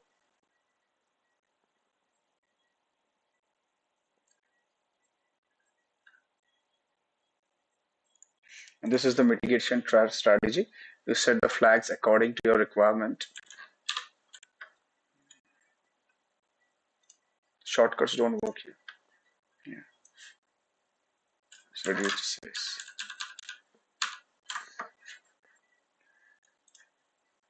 Yeah. So you have deny, underline it. We have same as origin and allow from. So now when you create your reports, you give these issues to the team, the organization's IT team and the security team. You can always give these mitigations which can be utilized by them. Right. So just where do I have to reduce the box size to fit our data over here? Yeah, this should work. Right. Similarly, we can look into other issues such that the content X type options header is not set. This could allow the user agent to render the content of the site in a different fashion to the MIME type. Right. So this is one option. We can have a look one by one. Right. So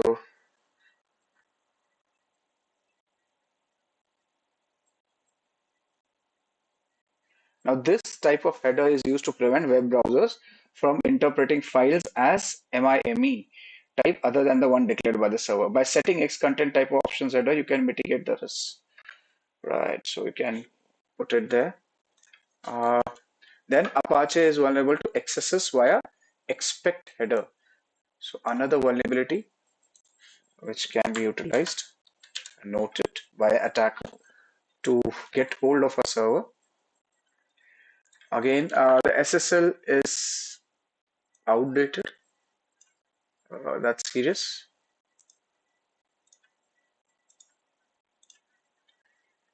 Right.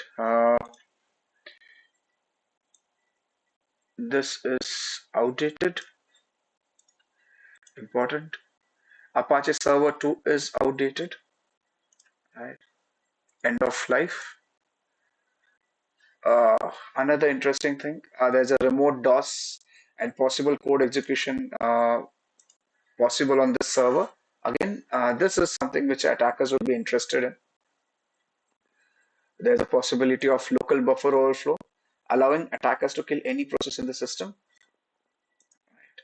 What else do we have? Methods allowed. Okay, you see over here, this mod SSL 2.8.4, mod SSL 2.8.7, we have 2.8.4 over here is vulnerable to remote buffer overflow, which may allow remote shell.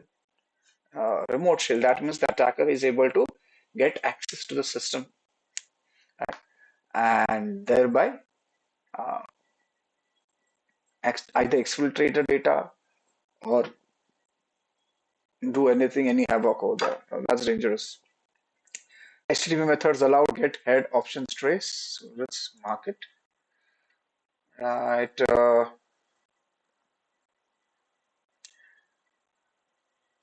XST. What is it about? So this is again, the host is vulnerable to XST.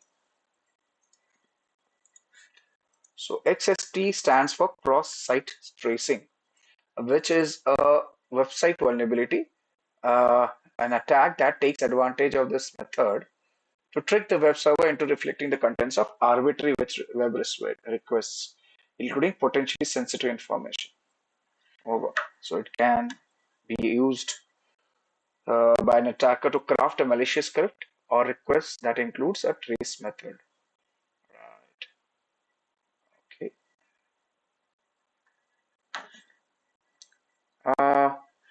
Yeah. So //etc host, the server install allows reading any system file by adding slash to the URL. Oh, lovely. So this is interesting. We may not be able to do everything today, but this is one way of looking at it. Again, vulnerable to excesses /usage. Great. Then they have given us it has found a few directories for /manual, /manual, /icon, directory indexing, a readme file. This is the default readme file, which should not be available like this by for anyone. Test.php. Now this is interesting.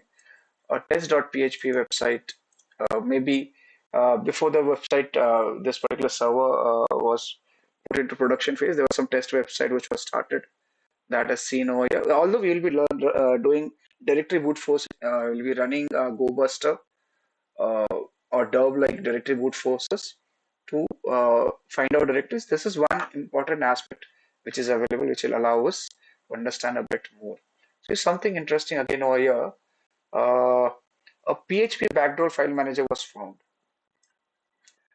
What does that mean? What does that mean? So when you talk about a PHP file manager was found, again, this is a serious security concern that indicates that your web application or server may have been compromised. A backdoor allows unauthorized access to the system, and the file manager can be used to navigate, upload, download, and manipulate the file. Oh, that's dangerous, right? So interesting. Yeah, it is. See this particular link. I can't stop myself from copying this and trying it out once. Let's try it out on our machine, on our Kali machine. There's a Kali. Let's open Kali. Here it is. Clear. Open your browser. KP. Copy paste. What do we have? Let's see. Enter. The URL is not found. Which URL? This one is not found. Server.php file source slash etc slash hosts.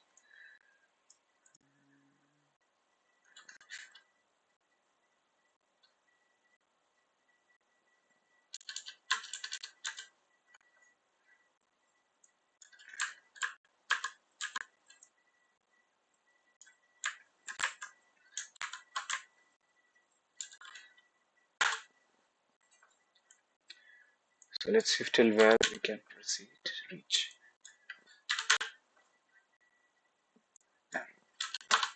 Okay, we'll have to check it out later.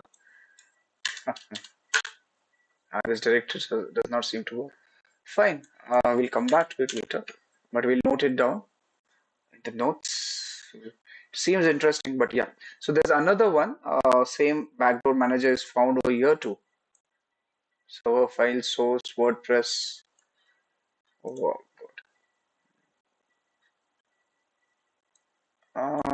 I don't know. Can't stop myself from doing this once again. Even though if it does not work, that's fine. We can try it out. There's Kali. WordPress. Yeah, cannot find. Can I do it this way?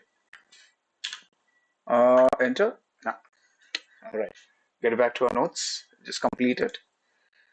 Yeah, we have to do this for each of vulnerabilities to understand it in future. In fact, we can do it right now, but let's mark what things are important over here first. So we have another PHP backdoor found. Then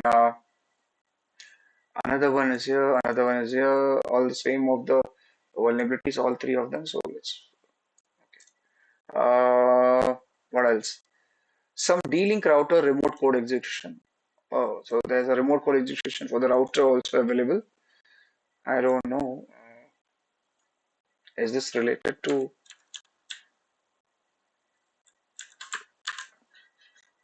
our machine? Here's my Kali. Like I said, I should have not diverted into this, but I don't know. I may be wrong here.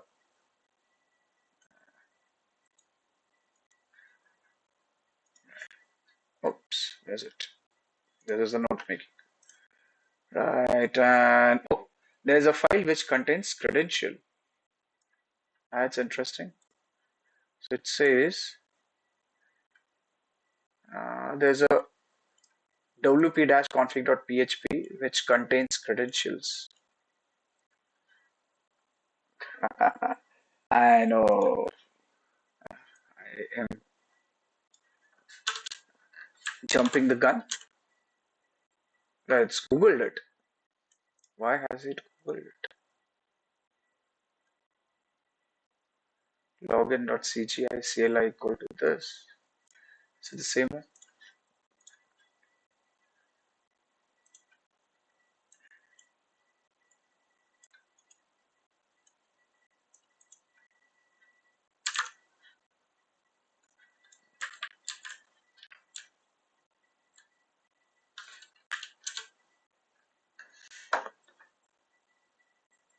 It has opened the same page. What was the file contains credential?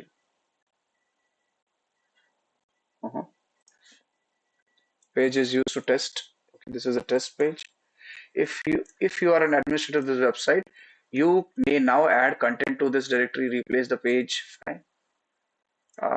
If you are a member, you can do this. Where are the credentials here?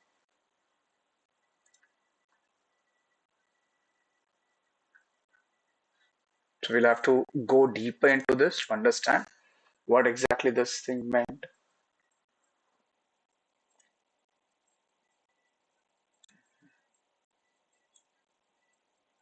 Right. So yeah, so we have listed out all the details which we found in Nikto, and we move to the next uh, vulnerability check of what are we going to do exactly.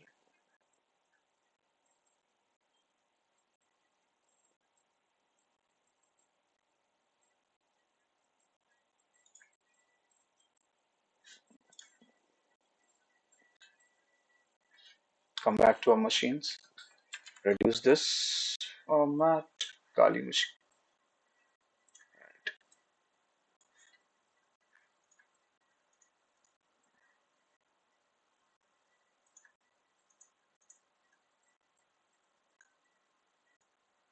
Just a second.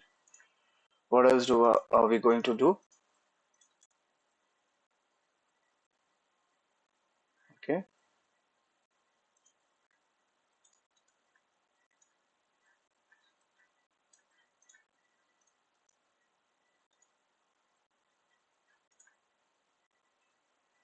Fine. Now that we've done our Nikto scanning, we found a few more details. We can do banner grabbing using telnet, which again will give you the same detail which we found in our Nmap scans. So let's see, new page, banner grabbing. We're collecting info as much as possible. Telnet. What is the target IP? 192.168. Oh, right. Why do I remember the target IP? I have this 480. Telnet, not telnet.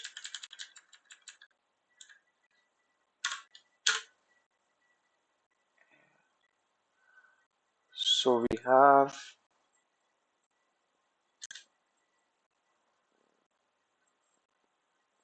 say ls. So it has grabbed the banner first, Apache 13.20. So we have already have these details, but it is another way of getting the details of the server, corroborating the details basically. So let's take the screenshot.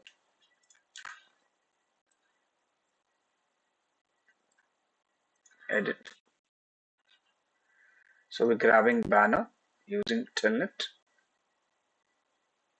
Yeah. Copy this. Save it. Okay.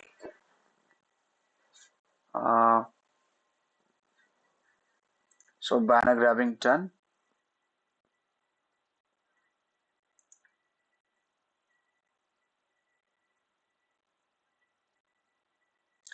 Now another thing which we'll be doing, we can do is using a web crawling, wherein you use web crawling tool like wget or curl to explore or enumerate web contents, directories, and the files per se. So what do we do is if we say wget, so again, let's use man first. Man wget. What is it? It's a non-iterative network downloader. Again, it's a free utility for non-interactive download of files from the web. It supports HTTP, HTTPS, FTP protocols. Okay. So let's try wget to look at the data. The scan folder per se, wget -r and kp. All right. So when I say ls, now you find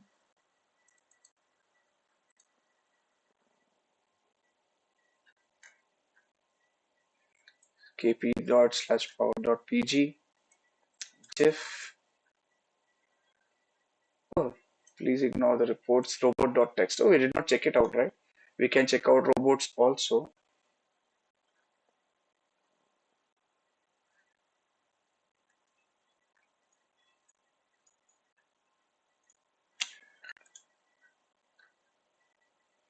So we have files, cd, files, ls.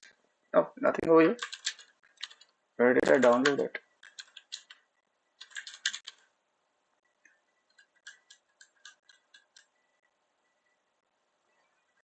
Interesting. Just let me have a look.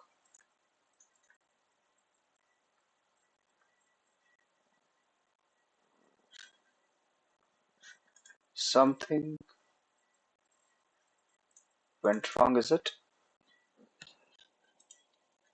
It did download everything. So we'll have to check where did it download. Oh, so here it is, ls. Oh yeah, ctkp, ls. This is it.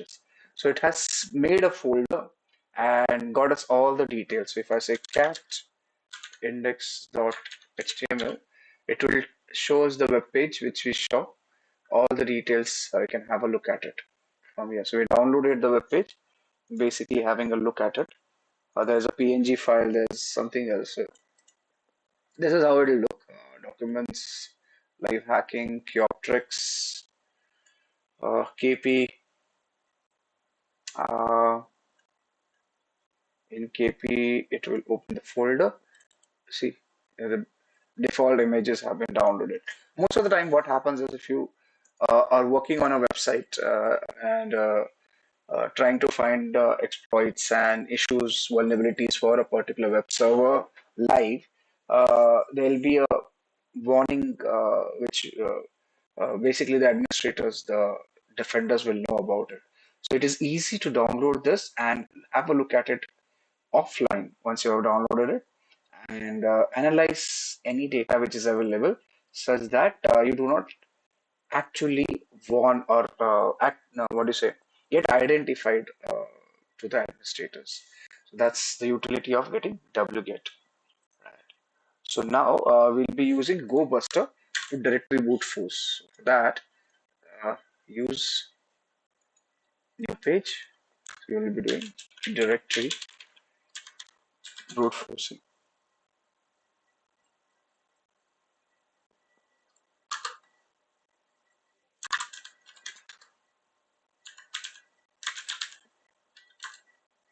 Right. So for that, there are multiple uh, utilities which can be utilized. So one is to use, say, derb, which is a famous one. So I say derb. You can use man derb. This is a web content scanner. Right. The options given over here. Uh, it will automatically select a word list in case you do not put it. We'll see that option also. So if I say derb http derb http hyphen slash slash kp, enter. See, it has started scanning. It has selected a word list slash user shared word list slash common dot text.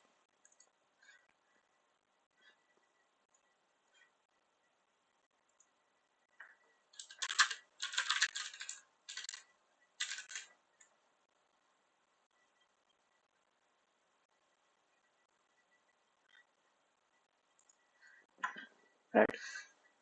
So as you see, it has given us multiple directories using the present option slash manual slash mrtg slash usage. Right. So that's derb. You can save this output for understanding and utility later on. So option one. So this is your option one.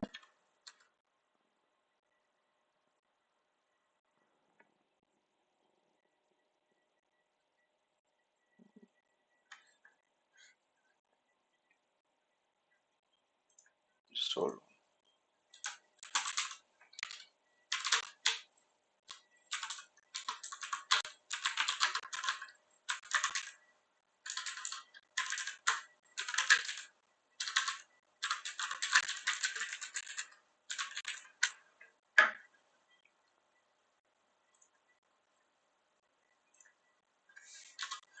somebody is not able to join the.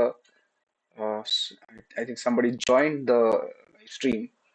I don't know. Let's see. It's easy to join. I don't think there's an issue with joining a live stream like this. So yeah, the option one. In option one, you'll be using derb. Right. So it selects automatically everything. Let's copy this, paste it, or we can have a screenshot. Done. Here it is. What is important to note over here, the directories which are found. So we have the operator directory. All right. Wait, delete.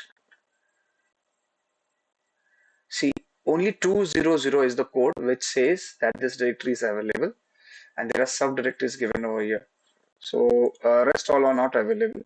So we can just mark this directory over here.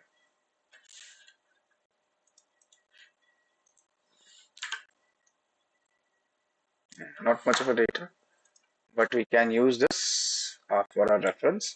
So using derb, and we'll reduce the size of our screenshot so that it's visible. Option 2, we use GoBuster. Again, a very good tool. GoBuster, the tool which you can use over here. And let's see, we'll use a different directory in this case now. So GoBuster buster dash dir is the option which I use.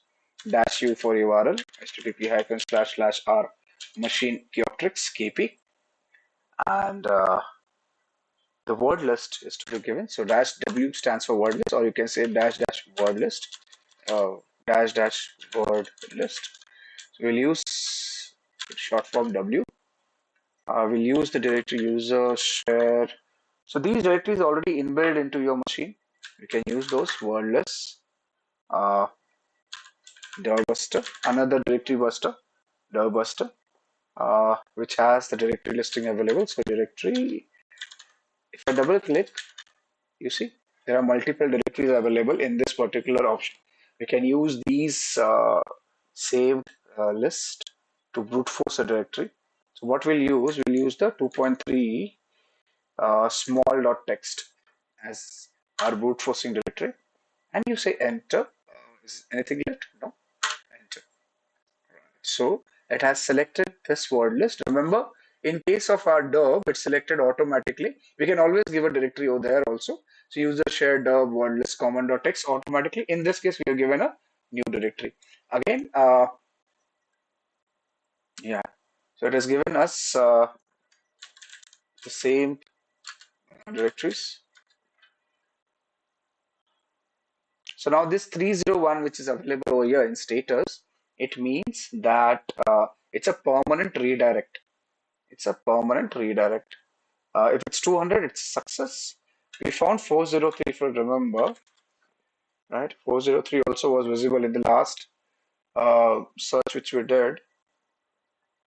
It stands for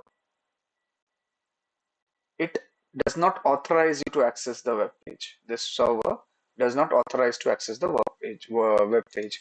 So there's another output, option 2. Here's the option 2.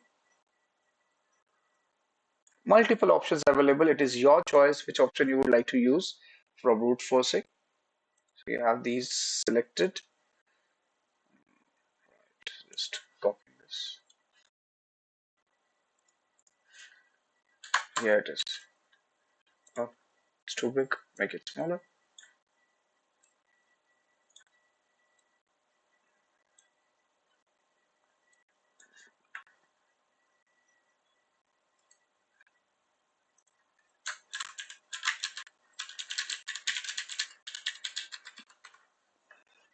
Yeah, this recording will be saved. I will upload it on the for everyone to have a look on YouTube too. slightly bigger now. We are already in 90 minutes past our start time. Uh, Another directory buster. There are a lot of directory busters. You can use dir buster also. Dir buster. See, this is how dir buster looks. It's a GUI based thing. Yeah, can you see?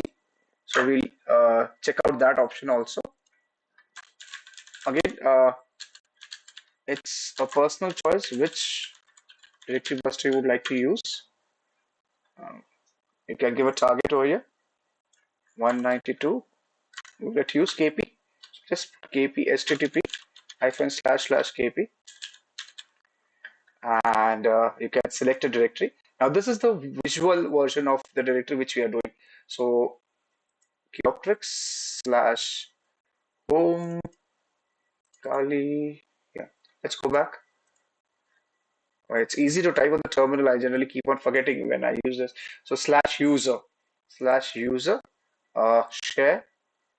Let's make it bigger for you to see how does how are the directories seen over here. Word list. So if I say word list, I just type W and move around a bit. Word list. Where are the word lists? User share. Yeah, word list. Yeah, this is the one. Word list. I double click on it. You see, multiple word lists are available over here. There are multiple word lists are available over here. Right. So the word list which we'll be selecting is Durbuster. Then you can use the same directory which we selected for our previous GoBuster also. You can or any other directory. Another option which is interesting is SecList. This is another huge database of directory listings which can be utilized for attacking such directories. So you have SecList, this pattern matching, payloads, miscellaneous fuzzing, discovery. If you open discovery, you can file system. You can give a lot of details are available over here. You can select this. Let's see what we can use over here. Pattern matching, fuzzing.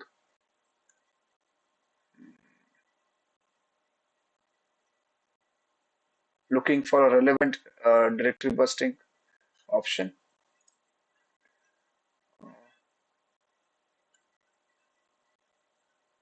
Username, IOCs, antivirus, miscellaneous, web. This is for HTML.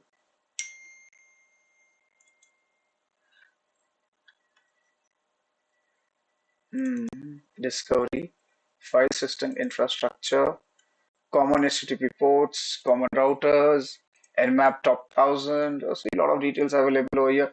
You can use it as per your requirement. Web content, URLs. Do I have URLs? Drupal.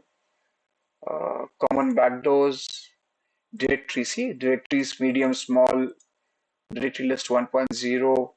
If you want to look at it, you can view. You can also open it from here. So here in computer file system, go to user. Where is user? Here it is. User share word list. It takes time. Word list.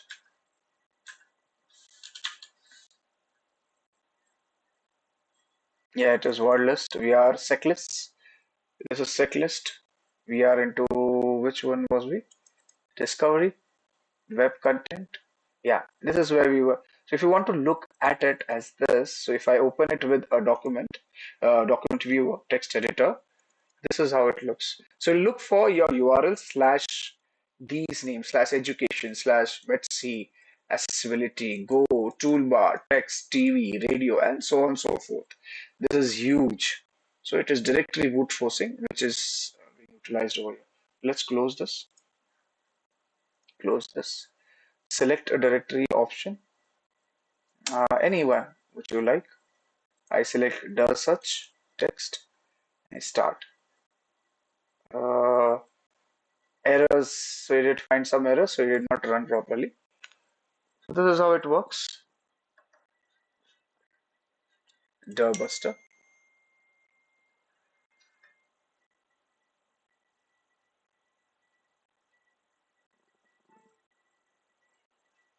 Just a sec, I received a message.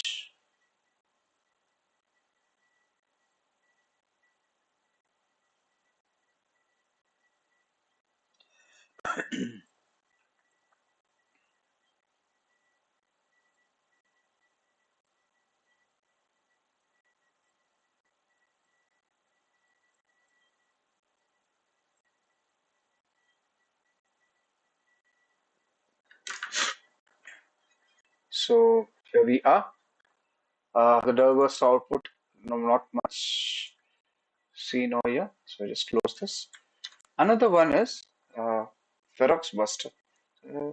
Let's take a screenshot of Dirbuster at least so that we can use it. KP, browse. We'll run it with the previous command to show that same word list to show that it works. Word list.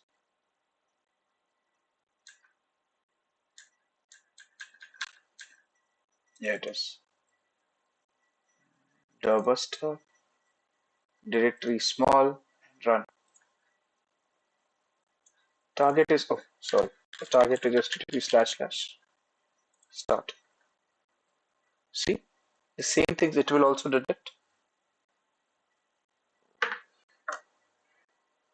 Yeah, so it's still running, slightly slower compared to GoBuster. So we are directory brute forcing using various tools, looking at options. You can always play around it.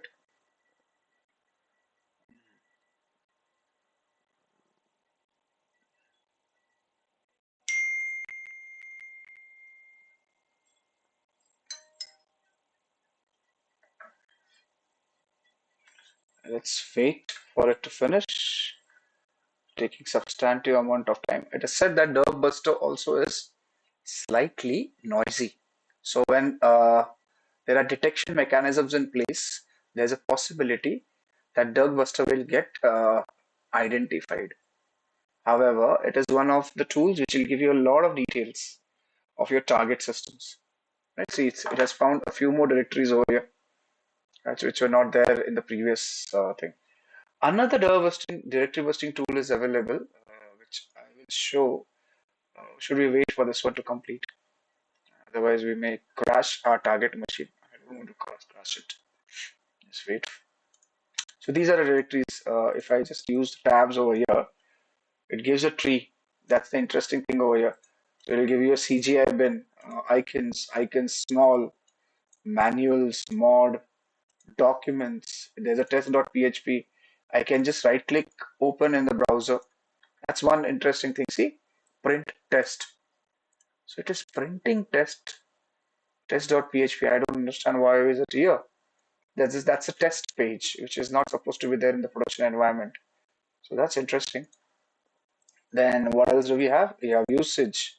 So some usage related document.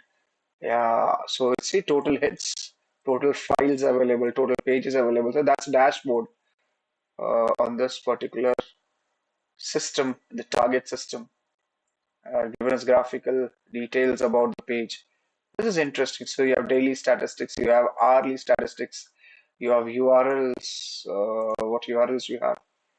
test.php slash power by .png. So whatever we visited has been logged in this particular machine, right? What else? What else? Countries. Right. Let's close this.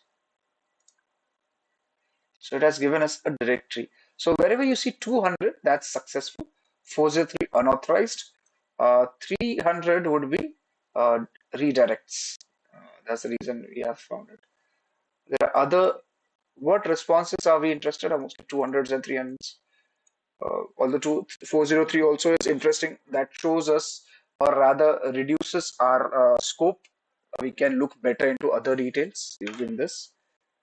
Usage. It's 200. Open in browser. Okay, this is the usage details available. Oh, where is it? Yeah, it is. What else we have? FAQs, forum. There's a forum available.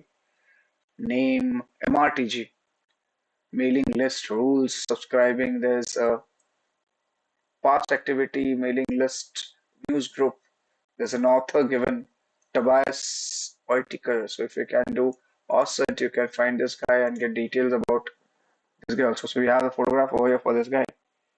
He's holds a bachelor's degree in international affairs and master's degree in economics. Oh, I hope this is the same guy. Yeah. Let's close this and close this. Come back to our search. We don't need this also, right? Oh, we forgot our Nessus, right? What happened to our Nessus game?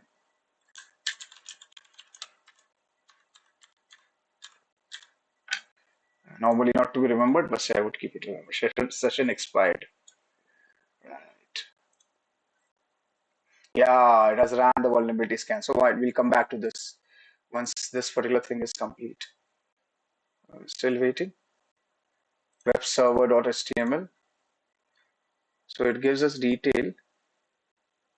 Enable expirations. So here's an example of how they may look for MRTG web directory. Author unknown.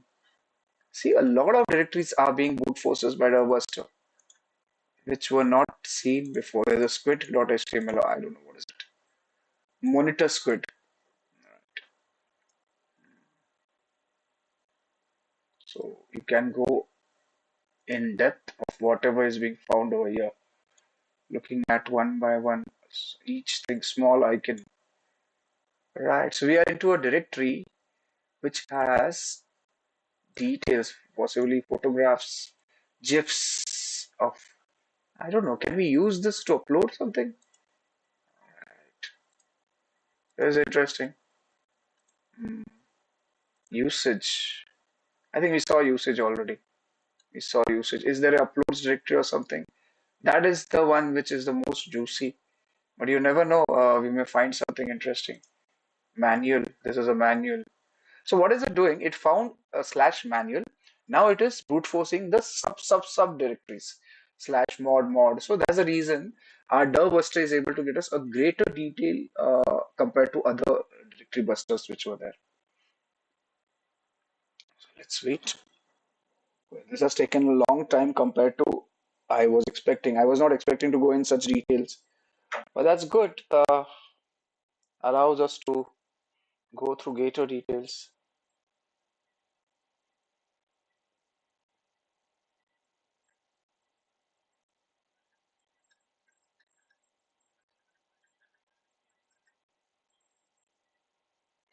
Another until this thing completes, we can do something interesting again. If you see http hyphen slash slash kp and there's one robots.directory. You should always text, always check it. This disallows search engines. Robots.txt not available. Or am I wrong somewhere? Yeah, kp robots.txt.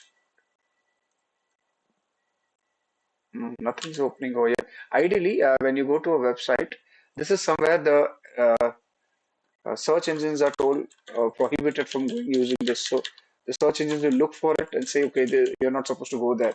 So it gives you juicy details about a lot of organizations that there's admin pages, there are internal pages, there are databases which we are not supposed to visit, are visited over here. So we do not find anything over here in this robots.txt.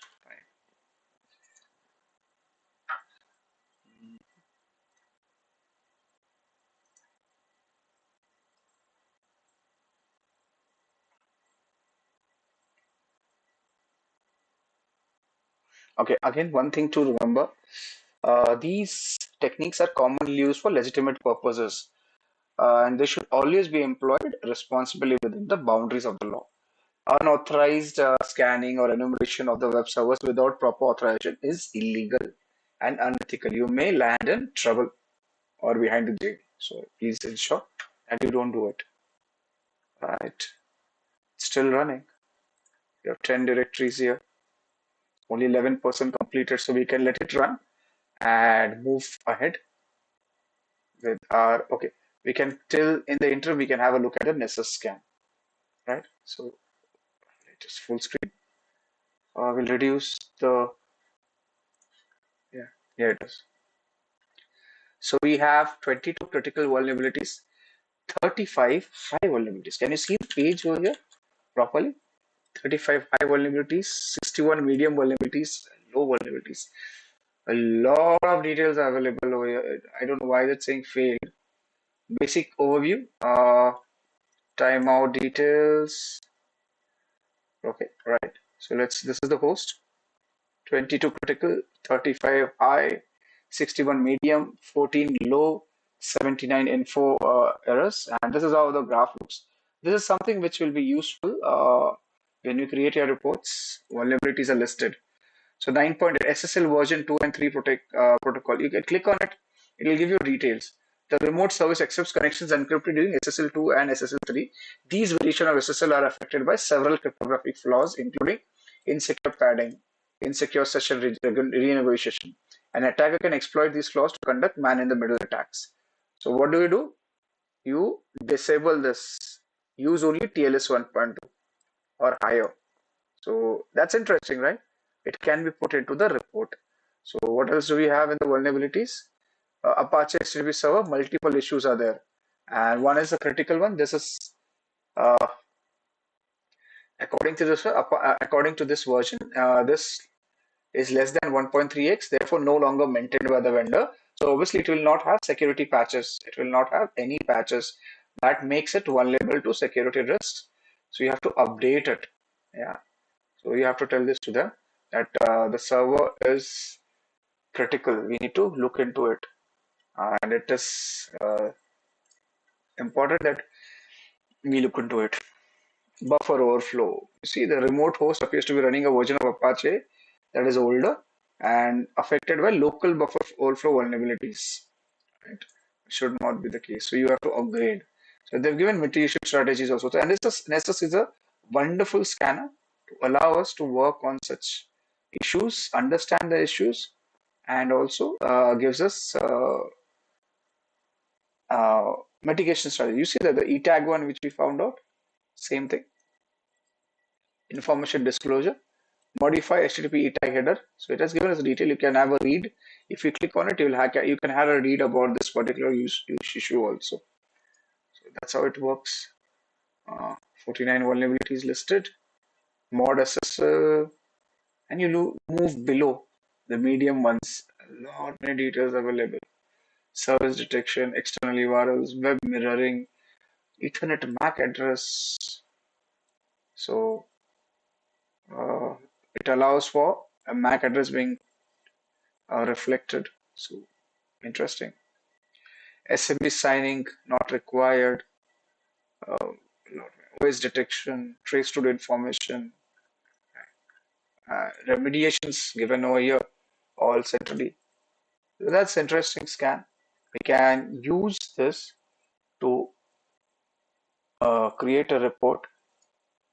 See, we can have a PDF, CSV, HTML report, however we want it. Complete list of vulnerability for this particular machine. And we'll have to have a full screen run for this. Here it is. Generate a report. This will be a PDF version of the report which will be generated. Excuse me.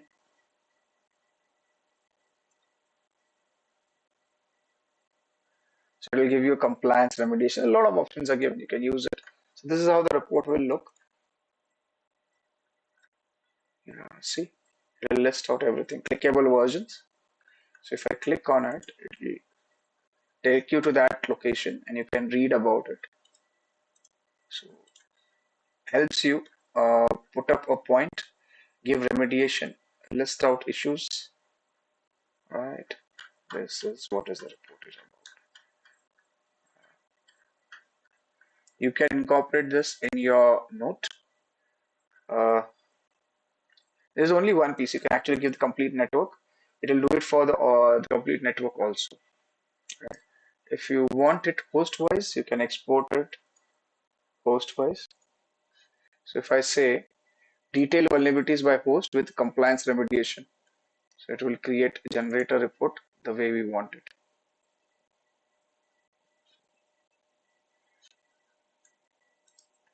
Scan still in progress. Any more directories?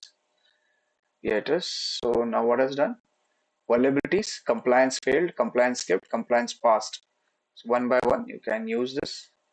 You talk about vulnerabilities, synopsis, descriptions, solution, risk factor, details are available, synopsis. Every vulnerability will be explained in detail. That's interesting. CVs will be given. So you have to include this in your document. So let's, where is it? It's in downloads. Right? Let's Kioptrix WNGV9. Let's put it into our notes. So Nessus has done its job, and we are, at least I'm happy with it. Yeah, it is. Let's go to the Nessus tab, vulnerability scanning, excuse me, Nessus, insert as a printout.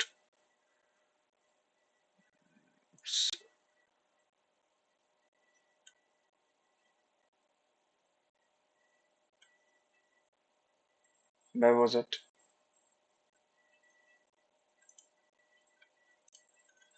Let me just find out where did I put it. People are forgetting. Yeah, it is. It's in the Kali downloads. Copy.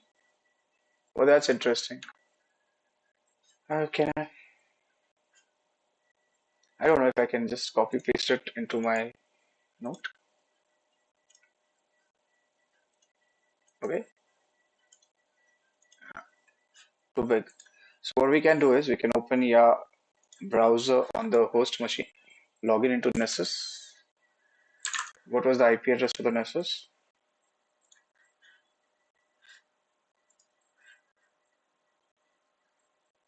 This one. So you can also download it using your host machine like this. Enter. Passwords are already there. Sign in. Did it work?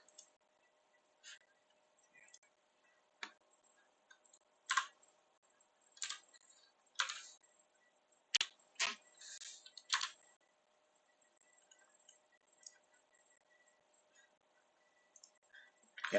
So this is a scan.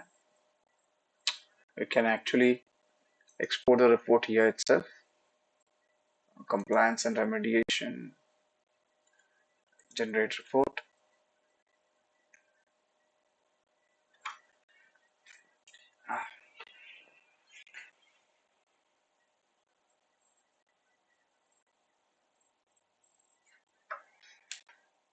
What else? The report is generated. We save it, and we can put it in a document. Here's the document. Print out, downloads. Yeah. Wait.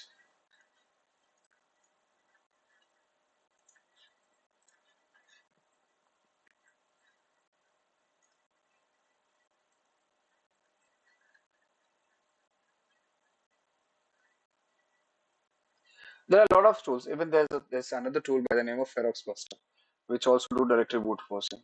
So that's an interesting part over here. Oh, let's see what are we left with. Oh, we've enumerated this. Right. So we will move to the next option of port scanning. We'll move to the next vulnerability and see what can we get out of it.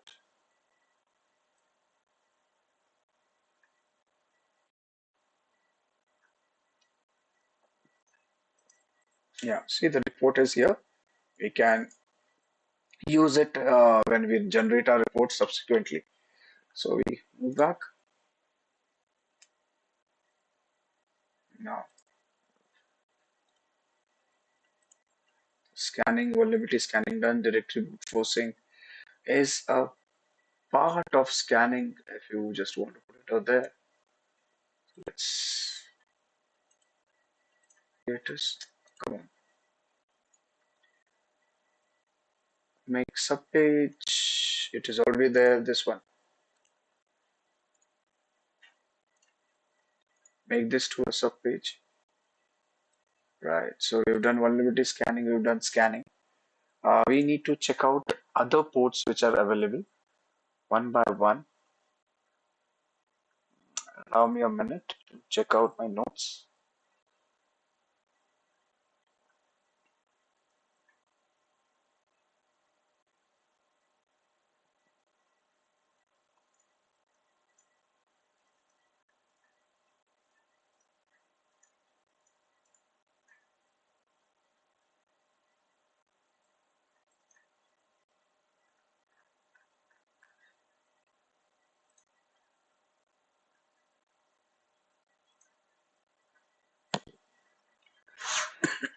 Excuse me.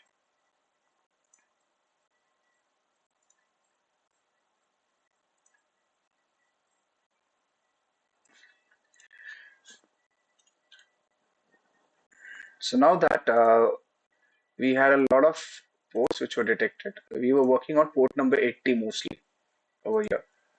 So you can one option is you put all the details which you found before over here in this particular page.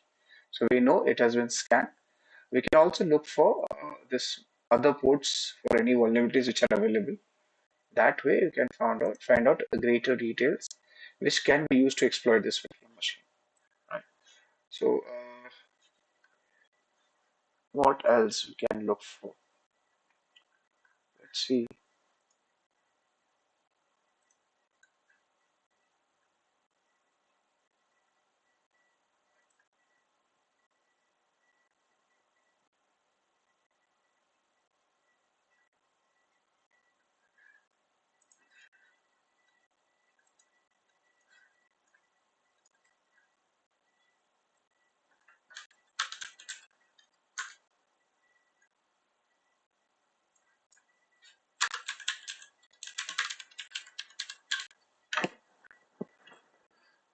Excuse me.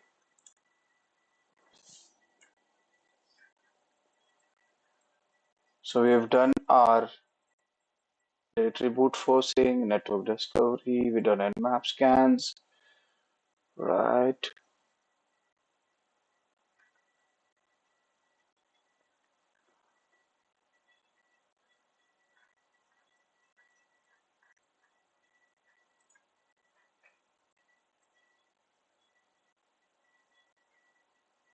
Just checking out a few details of what is left. We can use the next port to be enumerating that. So we can select the port number 139, the Samba SMBD, to get further more details as how you can work around it. So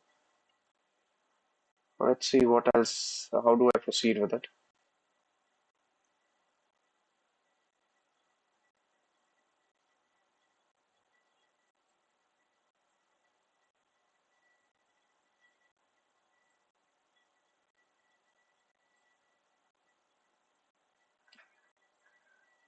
Okay, so mm,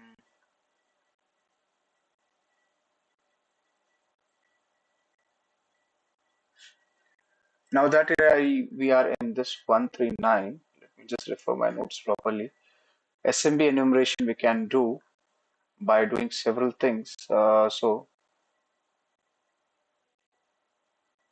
let's scan our port for SMB. So we'll be identify open SMB ports which are 139 and 445. Both of them are normally open when you do scanning. So what about it? The attribute is still on. It's still on. Let it complete. 28%.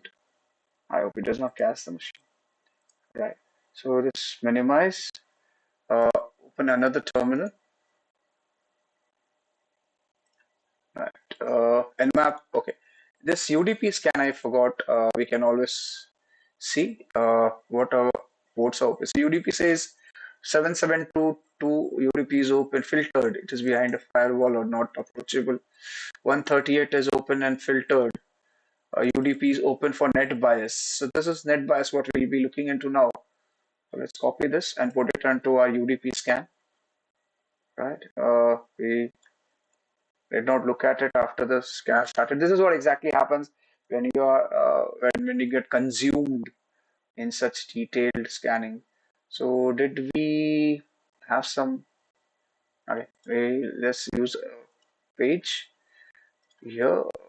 Scroll it below for UDP scan. I forgot to create a page, so we have to keep a track of everything.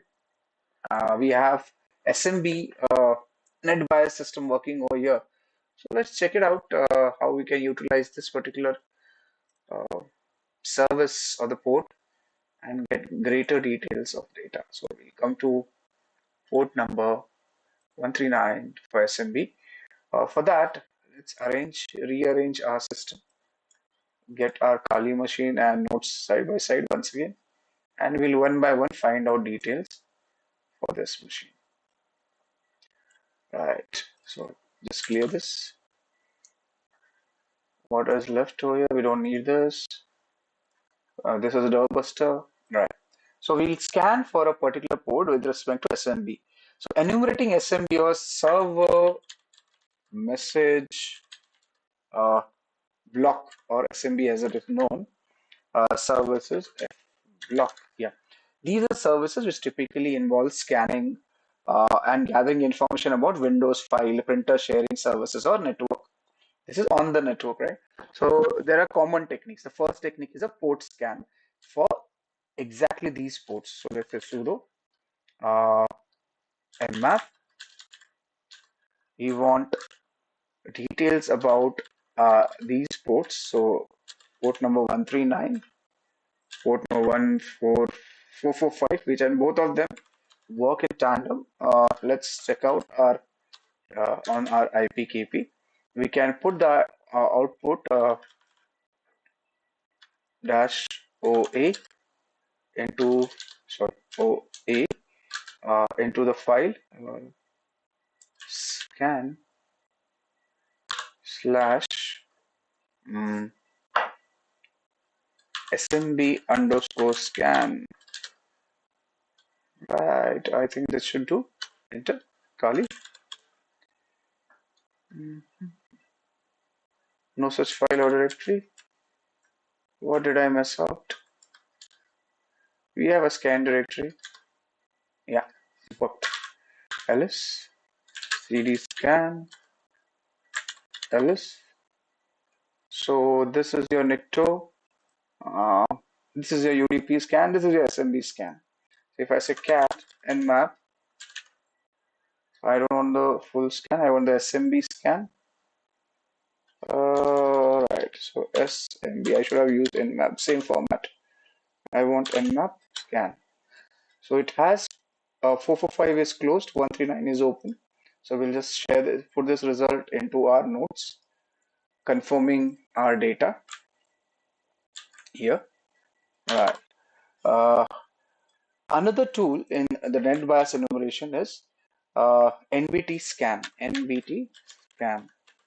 Right. And what is it about? It basically queries the net bias information on SMB host. This net bias information, I'm sorry, not BGT, NBT scan. Right? So net bias enumeration can reveal host names and work groups or domains associated with the SMB service. So if I say NBT scan, I can use man to know about it. NBT scan scans the network for net bias information.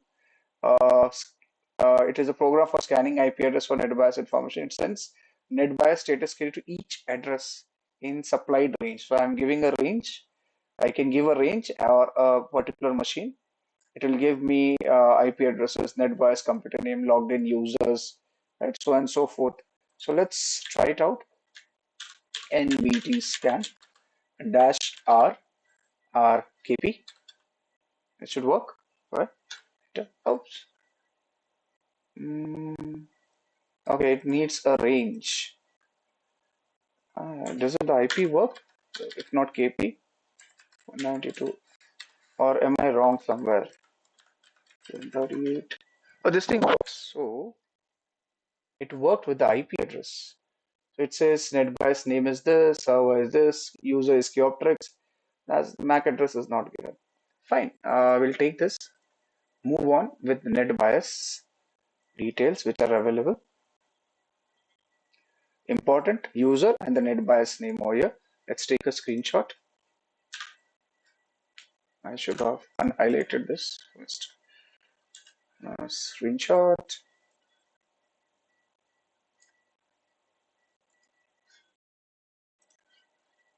This is important.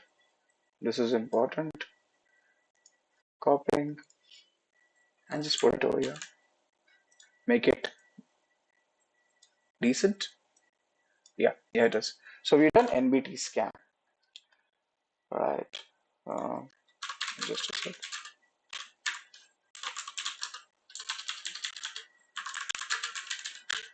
Right. So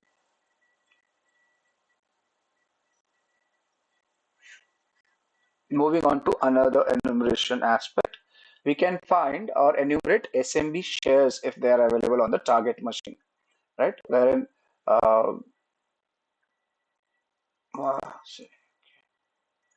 so that can be done using a client by the name of SMB client. Now this is again a command line tool that allows you to access and interact with SMB and the common internet file system shares on the network, right? So the most common example, the way I'm running SMB client, it will list out your dash L, our dash capital L, for listing out the details, and let's say KP slash enter. Okay, anonymous login is successful. Let's type password as anonymous. Let's see what happens. Right. So it basically gives us anonymous access to the target machine. All right. So Kioptrix Samba server. My group is Kioptrix. These are the share names available, admin and IPC on the server. Well, that's interesting. Let's take a screenshot for our reference and make head and tail of what we have found over here.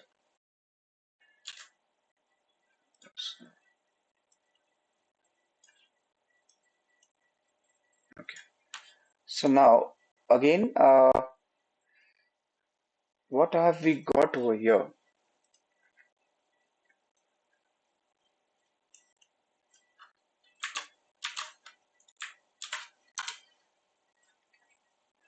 It has given us the shares being utilized on this server.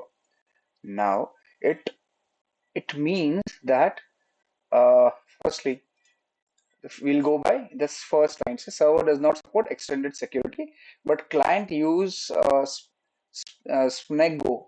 SNEGO is yes, and client NTLM version authorization is yes. So that means the client is configured to use this SNEGO and NTLM version 2 authentication. NTLM version 2 is authentication is not foolproof, obviously. Second thing, anonymous login is successful. So you will be able to log in into the system without actually knowing the password. So anonymous. It gives us the shares, available shares on the network by the server, IPC and admin. And it also allows us to display the users and the server machine names over here, right? So the output basically suggests that the SMB server named Kioptrix is hosting shares like IPC and admin, and the work group identified as my group over here, right? And the master server with the work group is Kioptrix. The server seems to have some limitation related to extended security, but the client is configured to handle it. So this is what is the meaning of whatever is found over here. So let's put it over here, the understanding of it. Okay. Right. So our friend ChatGPT has helped us to over here. All right. So moving on. So we have the shares over here. We can get further details for each of the shares. So let's work on that. What will this give me?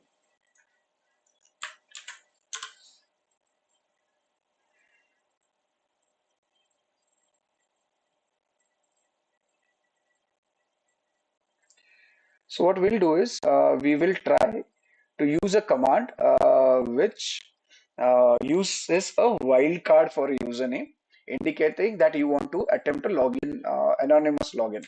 We use smb client dash l uh, dash kp, right?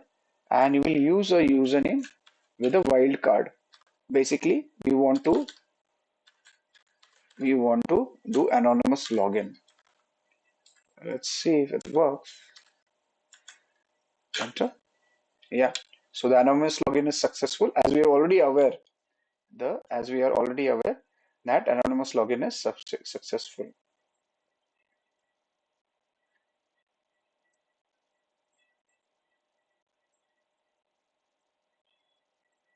Right. So we'll have put an explanation over here, and we'll put a screenshot also.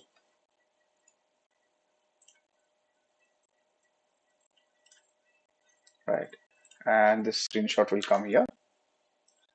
What have we found in this particular command is the number of shares. We have re-corroborated it that anonymous login is successful, and we have got the shares which we'll be testing out in the next command. We'll look for details on it. How do we look into it? We'll use each share on the SMB client URL, excuse me, by using the format SMB client. We don't need L over here. We'll use forward slash 1 2 3 4 y4 y5. We generally just do this for the sake of it. Sometimes you find results, sometimes you don't. So yeah, remember to put two more forward slashes here, backslashes, and your share name. What was the share name? Admin dollar, right? This one. Just copy this, paste it here, and what are we getting out of it? Now, basically, the admin share, which is an administrative share on the Windows system, will provide us access to the Windows directory and file system.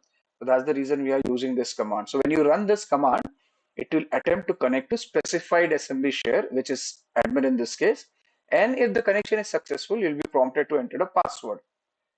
If the share requires authentication, right? If for example, if you're prompted, you might enter the password for a valid user account for the Windows systems if you have that.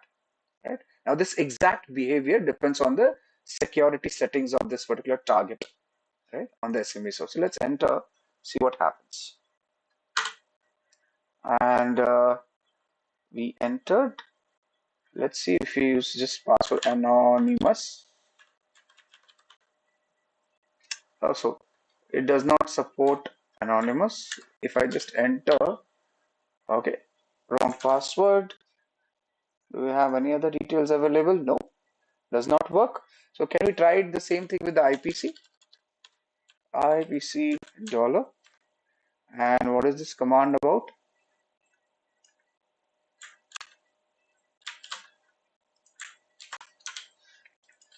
Enter. Let's put enter. Okay, anonymous login on the IPC client. IPC share is successful. That's interesting. So again, what have we done over here? We ran the SMB client in an attempt to connect this IPC share per se. And this connection is successful because it allows for anonymous login. Okay. Again, IPC is a standard share on Windows. So let's say help. We'll ask for help. So it gives us details. We can PWD stands for password, if I'm not wrong. We can remove directory. We can exit. We can do a lot of things over here. Rename, show connect, log off, ch mode, backup, make directory. Let's see. Does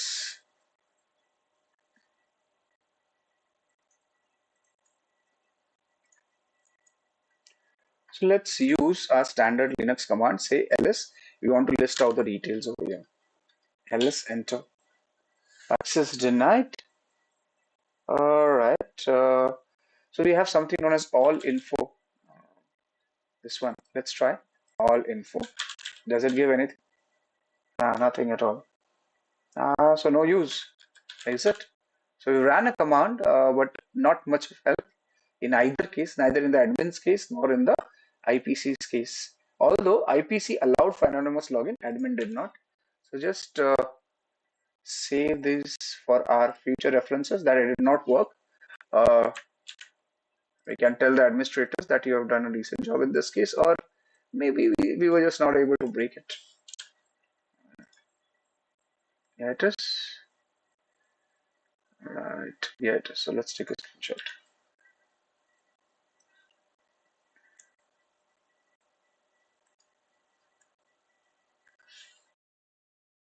So whatever we are running, whatever we are doing, we are noting it simultaneously in our notes document, right? In the port number where we found, we are doing the enumeration on the same location, right? So now,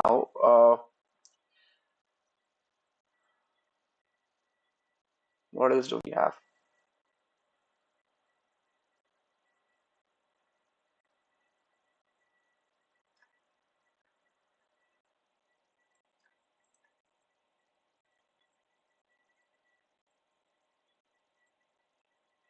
Let me just check what else can we do. Right, we can use another uh, utility which allows us to get more details about these SMB shares, which is known as enum for Linux. We'll do the target analysis for our machine over here. We'll find details of SMB shares for our KP.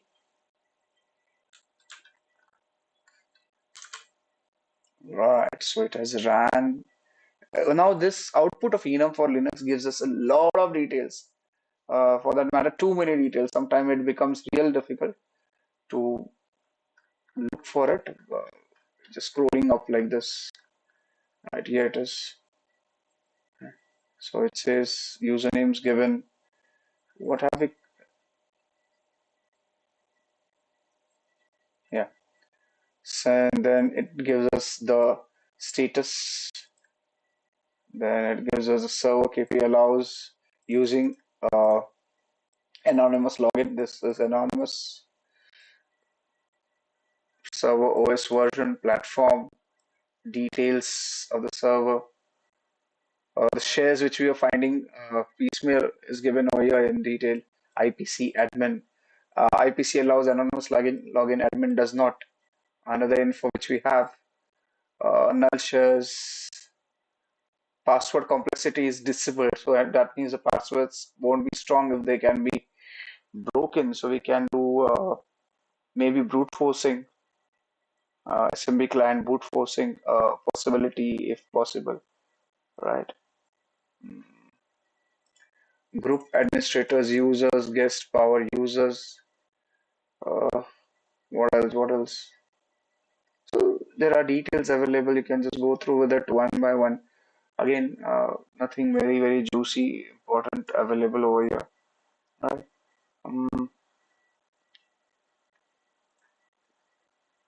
Let's see. Did we find the SMB version somewhere over here? What was the SMB version? Anyone? Did we find it?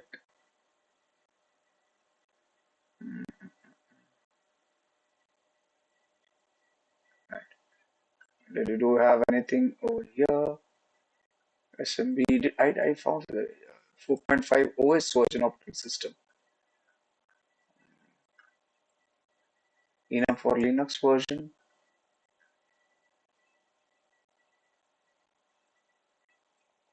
Okay, what we can do is you can use Metasploit, which is a framework with a lot of good scripts available to find out the version of the SMB over here. Since we are not able to get details, we want to find. What do you want to do? We haven't found the SMB version yet.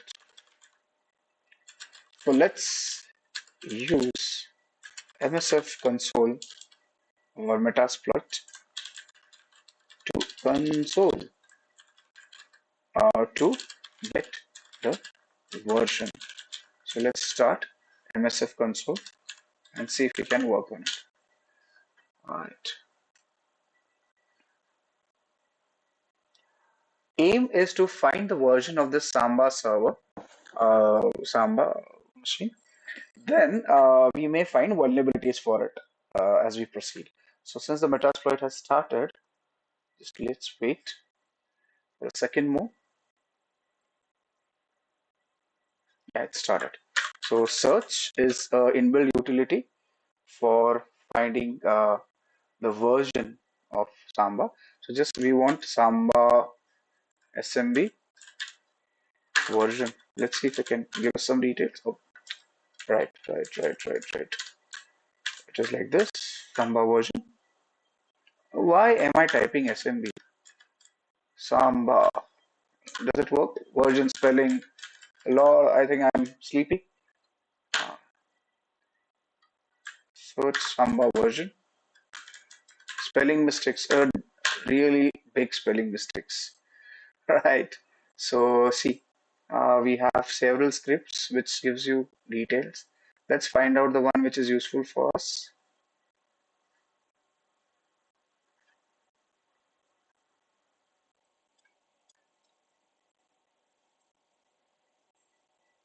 I don't find Samba version.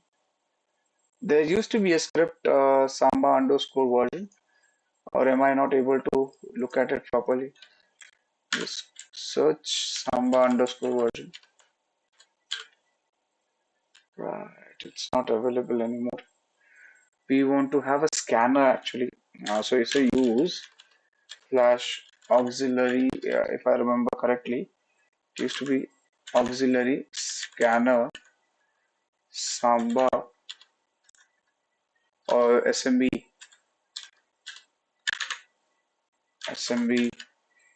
version. Yeah, it's there. I was doing something wrong. This particular scanner is available. So let's enter. It has been selected. We want the options. What do we need? We need the remote host. Set remote host host as KP. Does it take the IP address? I'm not sure. Let's check out options and nothing else to be done. We'll just run it against this machine to check the Samba version. So it has selected the IP address. Samba SMB is detected. Preferred dialect, signature optional. Yeah. So we have found a version number here. So finally, after so many attempts, so many things we found out, we were able to get the version number of Samba over here. So let's take a screenshot and put it into our friend note. So we found the version. Now we'll find the vulnerabilities associated with it possibly.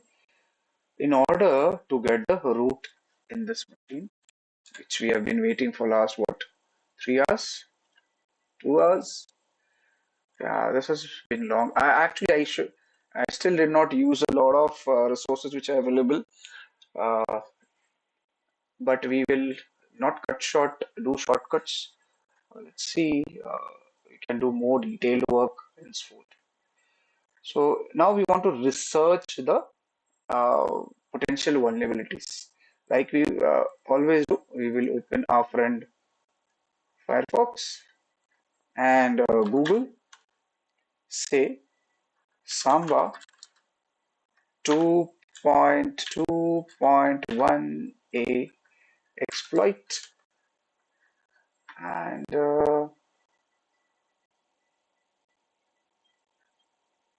if I just say exploit remote code execution 2.2.1. So this one is a remote code execution. There's a CV which is mentioned over here, which says a flaw was found in the Samba and it is susceptible to a vulnerability where multiple incompatible RPC listeners can be initiated, causing disruptions in the ADDC service. Okay, and that's ADDC. Path disclosure vulnerability found in the Samba, right? 5.5, 5.3. 7.5 is critical. Infinite loop vulnerability found, right? Heap-based buffer. So a lot of details available. 9.8.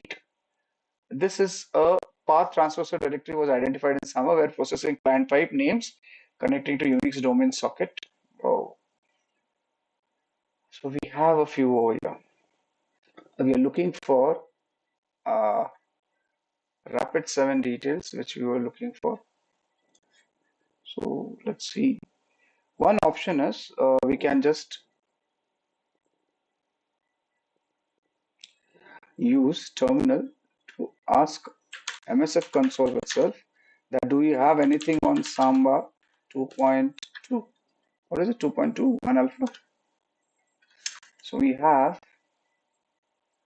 see something interesting. Let's get it full screen. This is great. Samba trans overflow BSD trans overflow Linux. Interesting.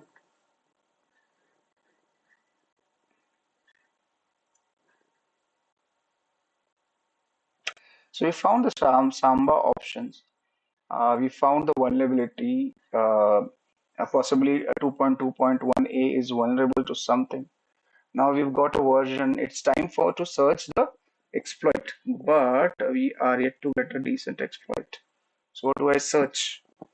Let's open this. Let's see what is it about. It is the Metasploit framework.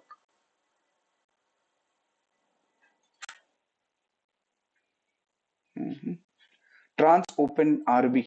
So what it is referring to is Trans Open RB, which is an exploit available with Metasploit framework, which was also seen in our search. So when we search, you see trans open for BSD, Linux, Mac, and Solaris. In our case, our machine is a Linux machine, right? And can we get some more details about this trans open? Let's see. Excuse me. Rapid 7, we'll make it trans open.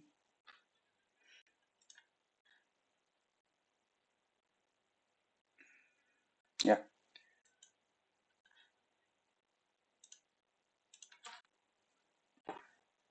Yeah. Samba is known pipeline arbitrary module. No, it's not the one, I assume. Known pipe. We're looking for trans open. So look for trans open. Remote code execution. Trans open database.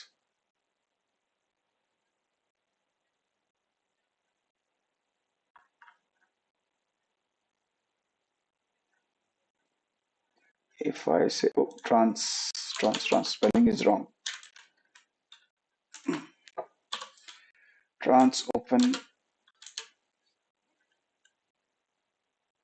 Let's see. So it's trans open remote overflow. Samba 2.2.8 on lower. Will that work? Maybe.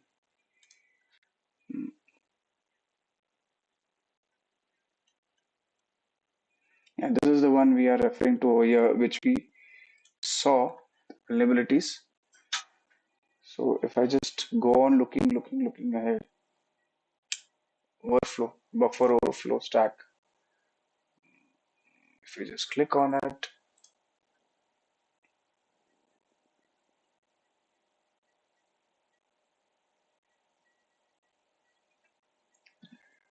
looking for more details. Otherwise, I generally have an idea what to do. We already have the module on Metasploit framework. So what we can do to cut short the run, I can just say use. So which one was the Linux one? 2. Let's write out use 2. When I say use 2, it automatically selects the option which we want. Linux Samba trans open. Options. Set our host as KP, our Kioptrix machine. Then again look at options. So the port number 139 we already know it's set. uh, localhost KP port number 139. Uh, this is our Kali machine, local port, fine, with no issues with that. Exploit 2.2.x through brute force, right? We have to set a payload. So if I say show payload,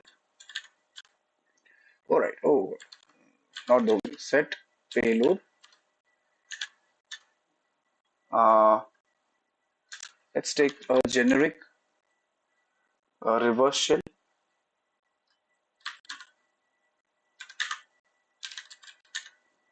So we want a reverse shell from the target machine. So what exactly is a reverse shell? Can I use a pen over here? I'm not sure. I haven't used it before. But let's see if my mouse works. Yeah. So what is a reverse shell? Uh, in this case, color. Change the color to again red. In this case, if this is our attacker machine, right? And let's change the color to blue. This is your target machine. This is your target machine. So what happens in this case? The connection is generated from the target to the attacker machine. Why do we want it reverse like this? Because all firewalls who are placed on the network look for or at least block the traffic which is moving towards the servers inside their own networks, right? So it is looking for issues which is coming inside. All traffic which goes outside, all traffic which goes outside is certainly not stopped by the firewall. That's the reason we normally look for reverse shells. This helps in reducing the detection and increasing the probability of the attack to work. That's the reason reverse shell. Enter options. So you have got all the details running.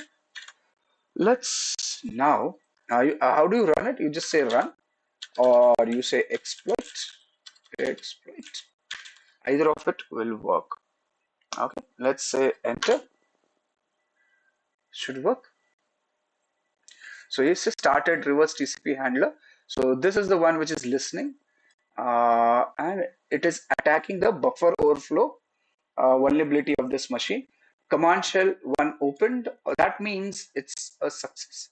We are able to. We have a access on the root machine. How do I know that? Say who am I? Root. Sysinfo. I don't know. It will work. Get UID. Right. IP. Which machine is it? It's Linux, right? IF config. It don't work. Oh, right. We forgot that IF config won't work, right? So ping 8.8.8.8. See, 138. Isn't that a target machine? Right? Can I stop it now? I should have given it. I don't want to abort. All right, control. Yes. Foreground.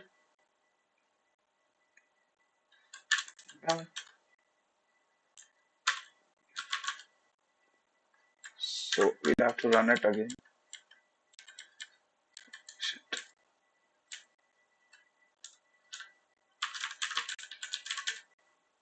Sessions use one.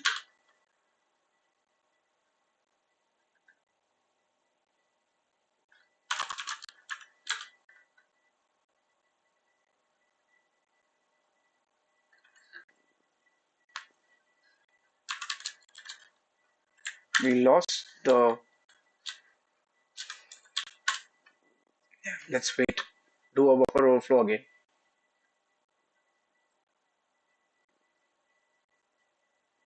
The buffer overflow was successful in creating a reverse shell from the target machine. We lost it. So let's say Alice, who am I? Root, right? So it is working. PW present working directory /10. So we move to the home directory. CD home. Alice. You see, in the home directory, there's John, there's Harold, lost and found. So if you remember in the starting field, when I said the login ID, you can find an IP address using login and password. We had John as the user. Let's go to John and see what he has. Alice, nothing there. PWD, we are in John. Let's move back.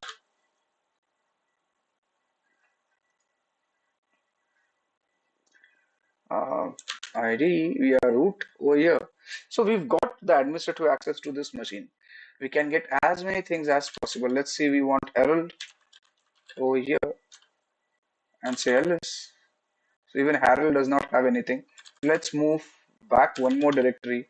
Find out uh, cd slash. Let's move to root directory. Do we have a root over here? Yeah, we have a root directory. Let's try cd root and say Alice. So Anaconda KSCFG or whatnot. So basically, we are root. We can do anything on this particular machine. Any detail post exploitation work can be done on this particular machine, right? So let me see.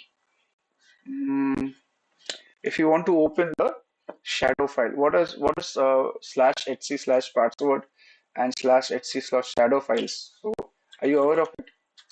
So slash etc slash password are basically the username. So if I say cat slash etc, I think we'll have to move out of the root first and say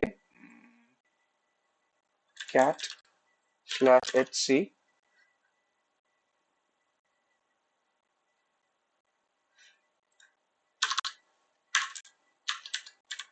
slash password passwd, excuse me, and I say enter. You see, this is a thing which only a root user can do. All users will be listed over here. Another thing, another file which is of importance to us in order to uh, get details or exfiltrate data from a target machine is a shadow file. So if I say scat slash etc slash shadow, so this basically has all hashed what do you call it, passwords of users over here. So basically this slash etc slash shadow contains encrypted password for users. So you see Harold and John have passwords over here. These passwords can be broken, brute forced, and we can find out the details. So how do you do that? You can use various tools to break these passwords.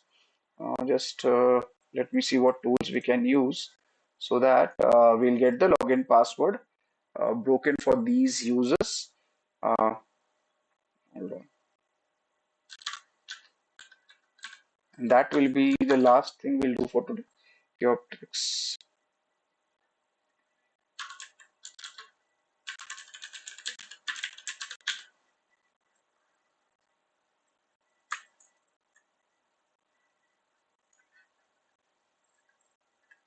So this is post exploitation. Once you've exploited the machine, now you want to uh, break the get the as much of data as possible from this machine, right? So we've got this. So what we can do is, one easy option is just right click, copy, uh, go to internet, mm,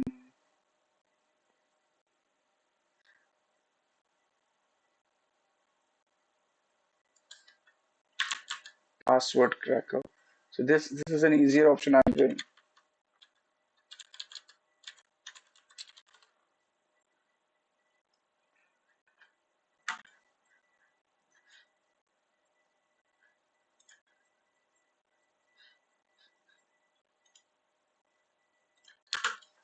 I forgot the website, which actually will tell you. Yeah, I think CrackStation is the one.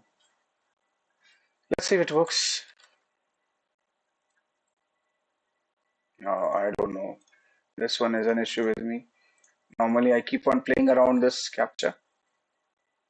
Crack hash. Unrecognized. Um,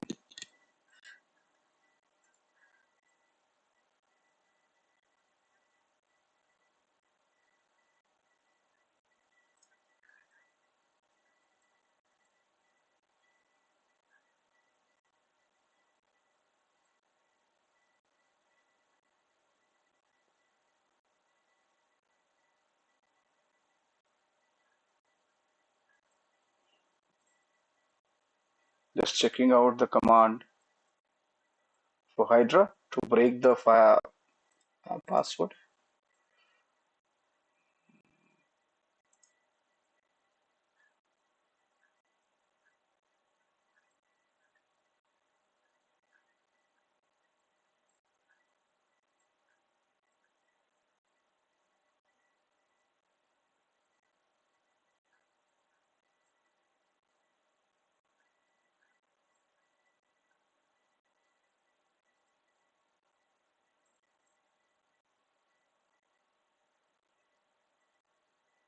Okay. So another command which can be utilized to break these passwords are, so let's open another terminal. Terminal, we want a different window. Where's the terminal? Open tab. And we can use a command named as unshadow. Before that, we need to save the slash etc and slash shadow or rather password and shadow files in our host machine. So let's copy this shadow. This is our one file. So let's create a file.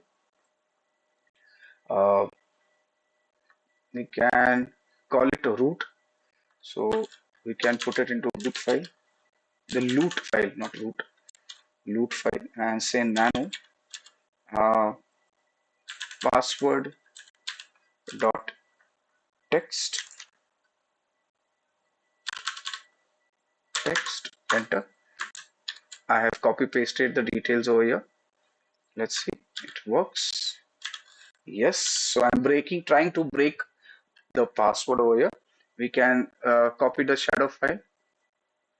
We'll use the unshadow command to merge these two files and then use Hydra to break it. So let's see how it works. Copy nano shadow dot text, enter, shift, save. So we save both the files in our root directory. Now say unshadow. So what is unshadow? Man unshadow, this one. See, it combines the password and shadow files. Now this tool combines this file, so John, it's a password cracker tool, can use them. So John needs both password and shadow files to be combined to brute force the file, and you have to run unshadow as a root. So let's quit and try unshadow. So we compromised the machine, got the hash values, and now we are using it to combine the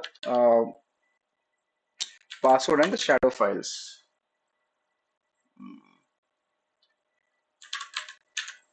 Let's see. We will save it to uh, password dot text in the present directory. Let's see if it works. Created directory dot john ls cat uh, password dot text. See, it has combined the user and the password. What's the difference between shadow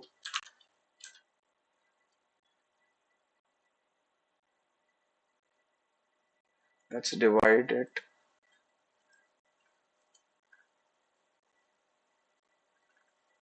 What's the difference? See, this all is added. So if you just check out the shadow file, let's open it here itself. I think that way I'll be able to better explain it. We'll see all the files combined together vertically.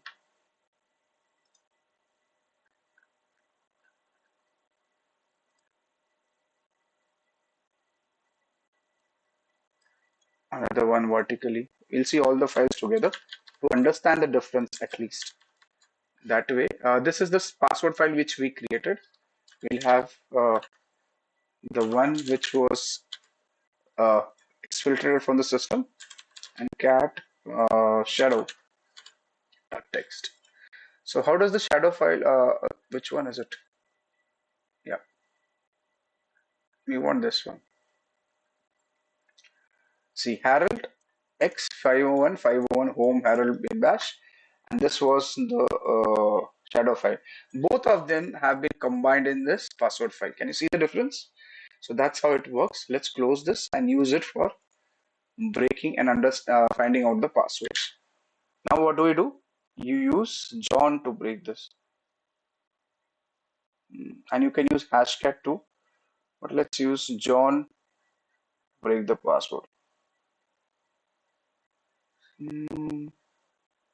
Let me get the format for John.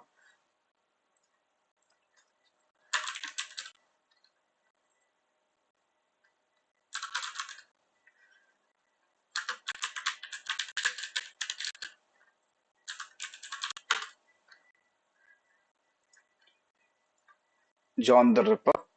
And there's another tool, hashcat, which is also used for breaking the password. Let's see which one works.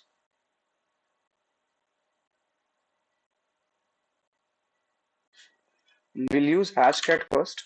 Hashcat. We have to identify the hash first, the one which is saved. I don't know. This one, right? Let's copy it. For hashcat to work, we need to identify the hash first. Hash identifier. It's a command available. Enter. Not found.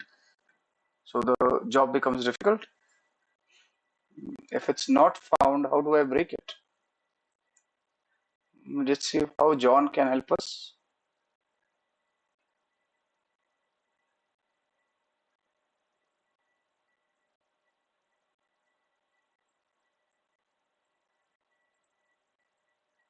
Okay, so let's use John at least. If not this, John's format would be John. Then we'll have to give a word list. So we'll use the common word list available on the system. User share word list. Uh, we have something known as ROCU, which is a famous word list format equal to raw. Not sure. Maybe SHA1 dash SHA1 and our password file. Let's see, enter. No password hashes loaded. So if I just remove this format, will I be able to break it? Wait. It is, see, it says it loaded 3 password hashes. MD5 crypt, crypt3. So it is working on it. I don't know. Let's wait for it to complete.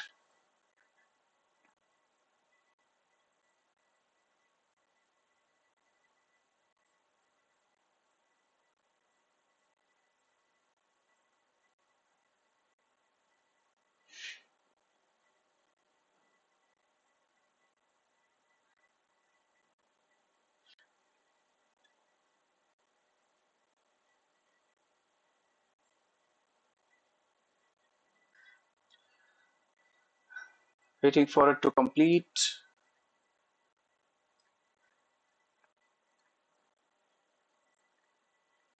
This would be a successful operation if we are able to break the password, and then we can call it a day.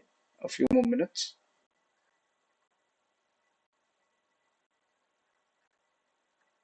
There are a lot of other things which could have been done in the machine, but we will continue this tomorrow again. Find out details. which we have not worked on, right?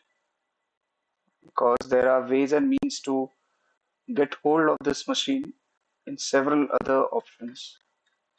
Yeah, yes, we had a lot of ports open, a lot of services open, but let's see, what is it?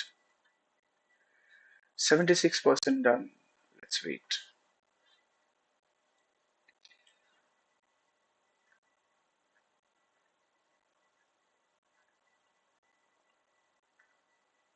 Oh, there's one interesting. Okay, fine, fine. We'll do it tomorrow. I should not jump the gun as I was doing during our starting of the session.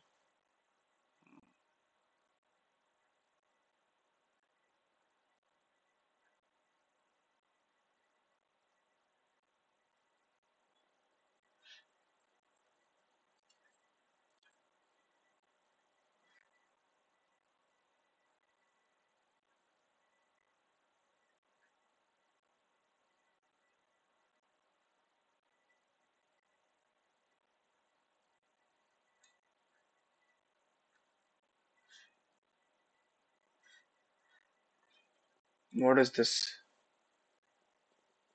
Done, completed.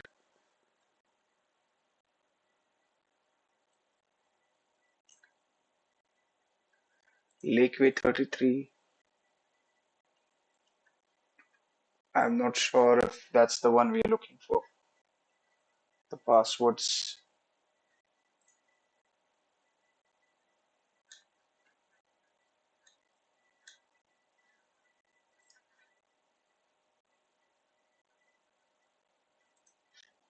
Hmm. Ladybug 5. Uh, if I don't give a word list, what does it do? So this is, I'm still confused as what went wrong or what actually did work. Let's see. Wait for a few more minutes.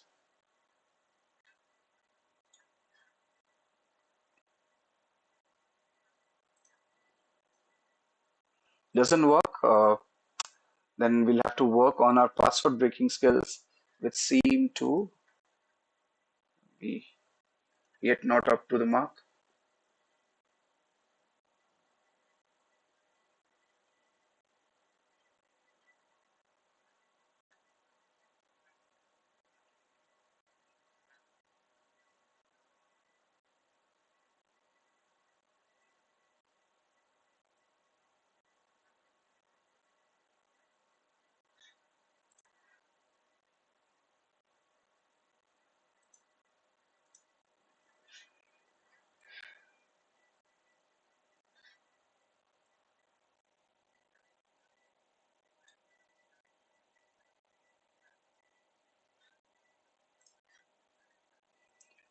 When we prepare for SCP, it does not support Metasploit framework.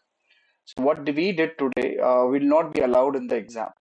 So when we work again on this machine tomorrow, we will work on an option of not using a Metasploit, right? That way, we prepare ourselves better, look into other options per se, right? So let's see. We use Metasploit framework, found out a vulnerability. We can actually use the Ruby file which is used in the framework to save it and upload it to the target, and then run uh, and get it compromised. There's another way of doing it which we'll be trying out tomorrow. Mr. John, are we going to get anything? Waiting for John to complete.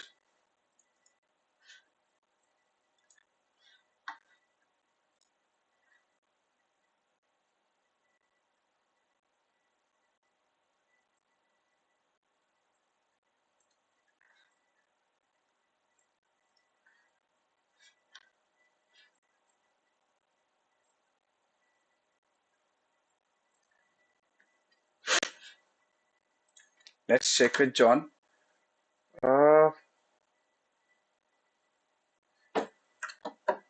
Nothing yet.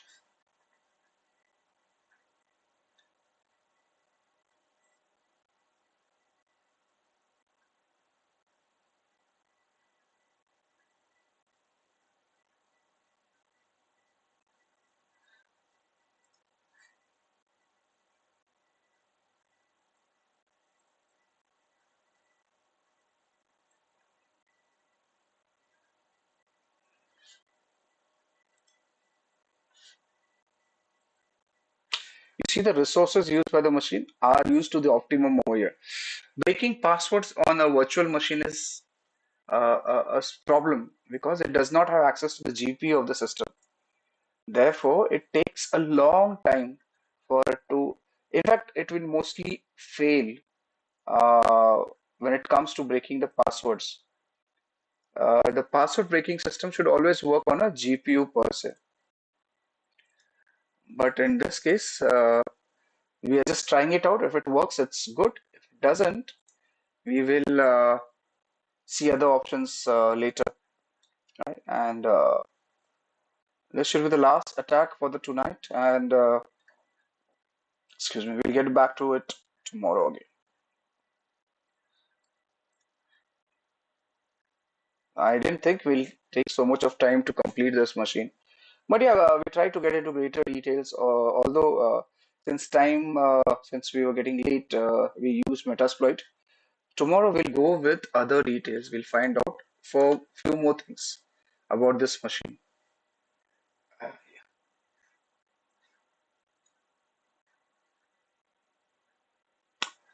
Right.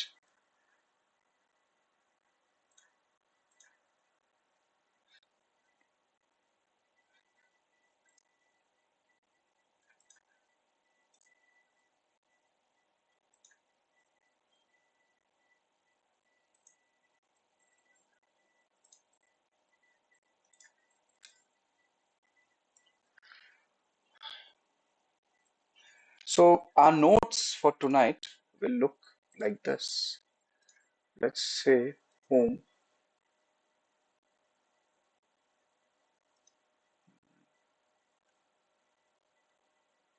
Yeah. So the notes are ready. Once we complete the complete box, I just want to view the navigation pane. I don't want to hide anything. Fine. So now, once we complete the box completely, we will all use all these nodes to create a report, which will look based on the report writing we discussed, the format which is available with CP. So we'll use this format. Let me open this format for you. Uh, do I have it on my machine? Or else I'll open the PDF file. It's a Word document given by uh, OSCP for our use.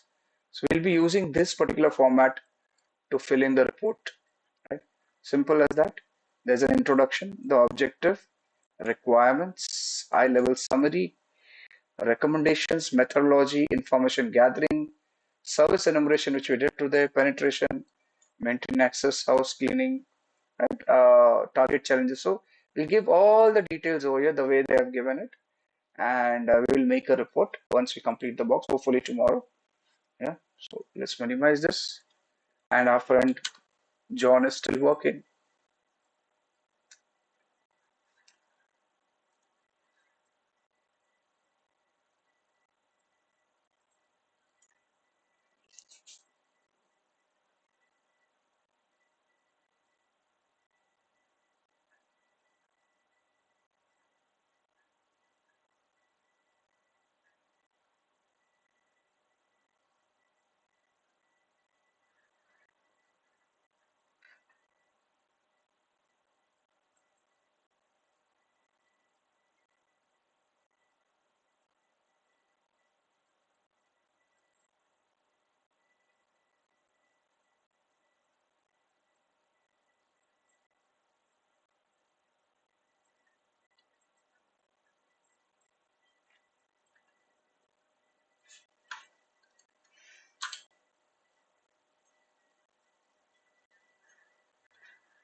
I think we'll call it a day. This is taking too long, and let's not waste time over here. Work on it tomorrow, and I'll keep it on. Let's see if it works, and I'll call it a day. So, thank you so much for joining the stream. We meet again tomorrow. Uh, I aim to do one box every day, maybe slightly faster henceforth. Let's see how much time does we consume. Thank you so much. Take care of yourself. See you.